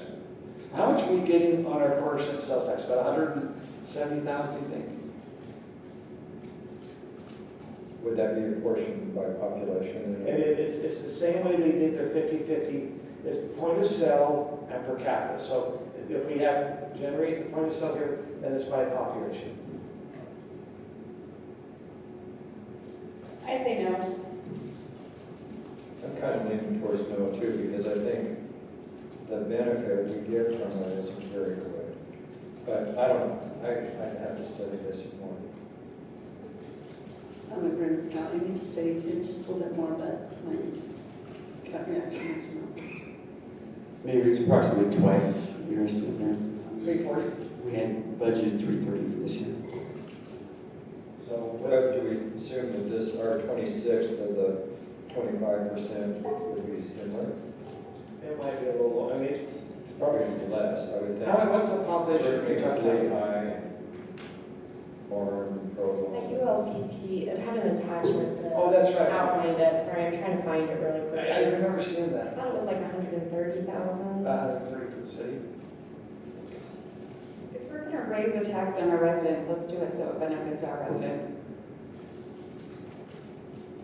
And so we must vote. We need to get 130,000. Correct. 145 was ULCT's estimate. I guess my way of thinking is going to the county, but the county also does things for our city. Going to UDOT, UTA, the UTA, they do things for our city. What do they do for us? What do they do for us? That's a great question. They drive a bus up here about 7:50 in the morning, and they can come back through about 5:45. Now that said, we go over to Lehigh and take the front runner, it's nice. Yeah. But And they get the majority of the benefit. I mean, I get what you're saying, but it is, to me, it's a tax increase. Okay? And I'm not, it is sales tax. You know, you can opt, if you don't buy things, you're not paying it, but people seem to buy it. You're reading it's not on food though.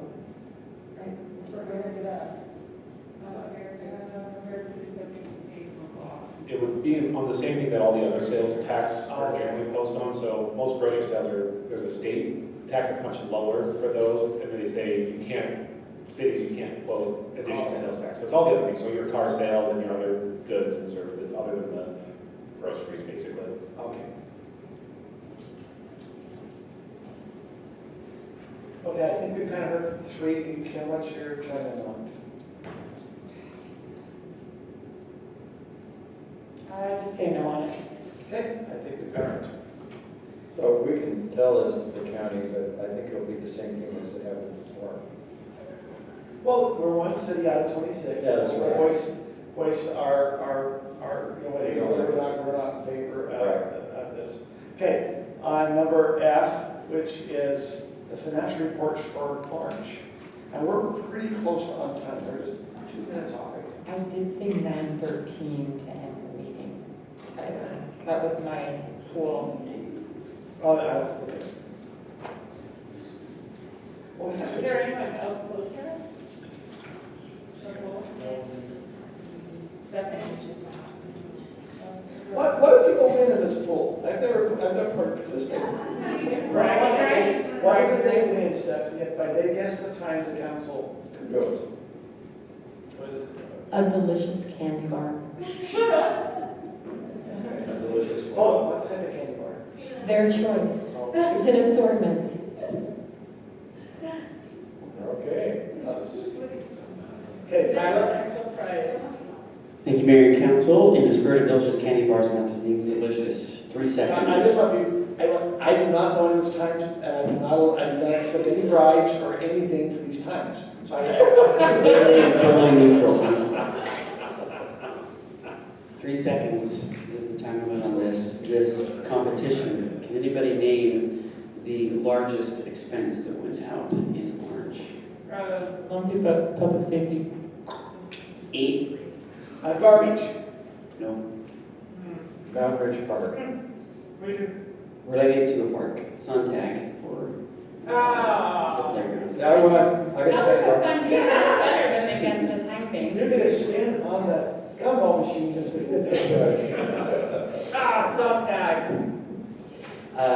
So we are now 75% through the fiscal year, having completed March, 3 months to go.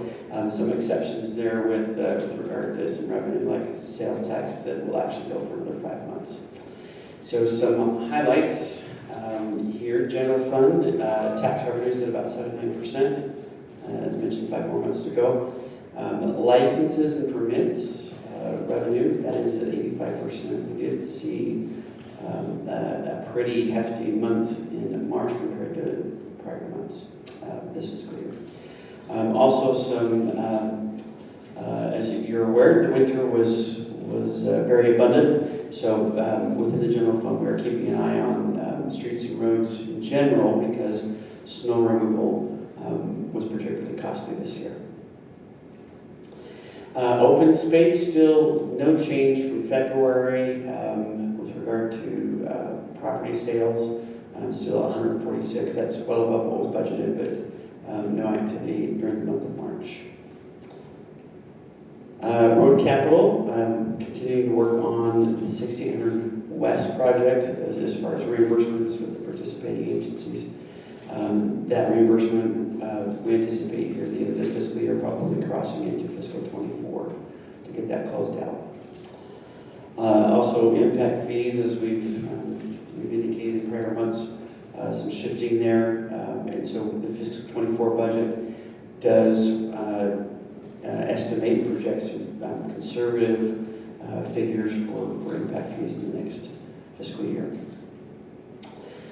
Sales tax, we're keeping a close eye on that. The current budget is 3.6. We're anticipating beating that. March, which is the 7th month towards this fiscal year, about $286,000. We're at 2.2 for the year. By comparison, we're about 9% above the same month, March of last year. At this point during last year, we were just a hair over $2 million. So again, around 9% above the trend last year. Rolling 12 months, we're at $3,854,000 roughly. So are seeing some indications of behavior changing slightly. Not a lot not a number of months, but a couple months that are slower than what the prior months were earlier in the fiscal year. So we're keeping a close eye on that activity. Any questions? No, but thank you for all these updates. It's really helpful to have these If you're looking to have some. monthly updates, so thanks, Tyler. Thank you. Yeah, thank you. Get a hold of, if you have questions, get a hold of Tyler. So you found the money for the park maintenance building? I heard there was gold there. I think it's probably a fence or. Oh, it's a fence. I still think we gotta go mine down there. I think all this stuff that's being washed down, there has to be gold. We can start. There used to be a lot of gold and silver. That's what Ernie Jones really does up there. That's what his headline, I thought he was just walking around, he has the gold binding headline. Okay, we're now going to move on to the next item, which is that update on Alpine food storage. Here's your update. It says that they have finished the entryway. We felt it's important to make a good impression. We finished the work on our style guide and are meeting with sign companies this week. We have furnished 8 offices for our employees in the last 2 weeks. They pulled up the flooring and prepared a large section for refrigeration, which starts getting installed tomorrow. Actually, I guess it's today. We have paid our first month's rent. They once again want to express our gratitude for the patience in helping us make this possible. I emailed them back and just asking if they were still shooting towards June 1st as an opening date down there in American Fork. They said that is still what they're working towards. I do have a question on this because I walk by there quite a bit, and there is a lot of commotion there. Now, I don't know what kind of commotion it is, right? But my concern was I just don't want them to make that a secondary site, which I'm wondering if they're gonna, I just worry about, it doesn't look like they've moved out, put it that way. And so I'm thinking, are they gonna make that a secondary delivery site, pickup site, management site? Are they gonna take down the big tent? Are they gonna move the pallets? I just I wanted think to make they have to, because they don't have a business license. Well, they have it now till June 30th. And then there's On no July business 1st, if they're doing anything, they'd have to apply for that. And I think staff is aware not to renew at that site, at least in the way they're currently operating. So, okay. Our next item is where it is 9:19. I don't have anything else. Anything else, staff, or anything we need to discuss? We do have a closed session, so we do need to convene to go into closed session for imminent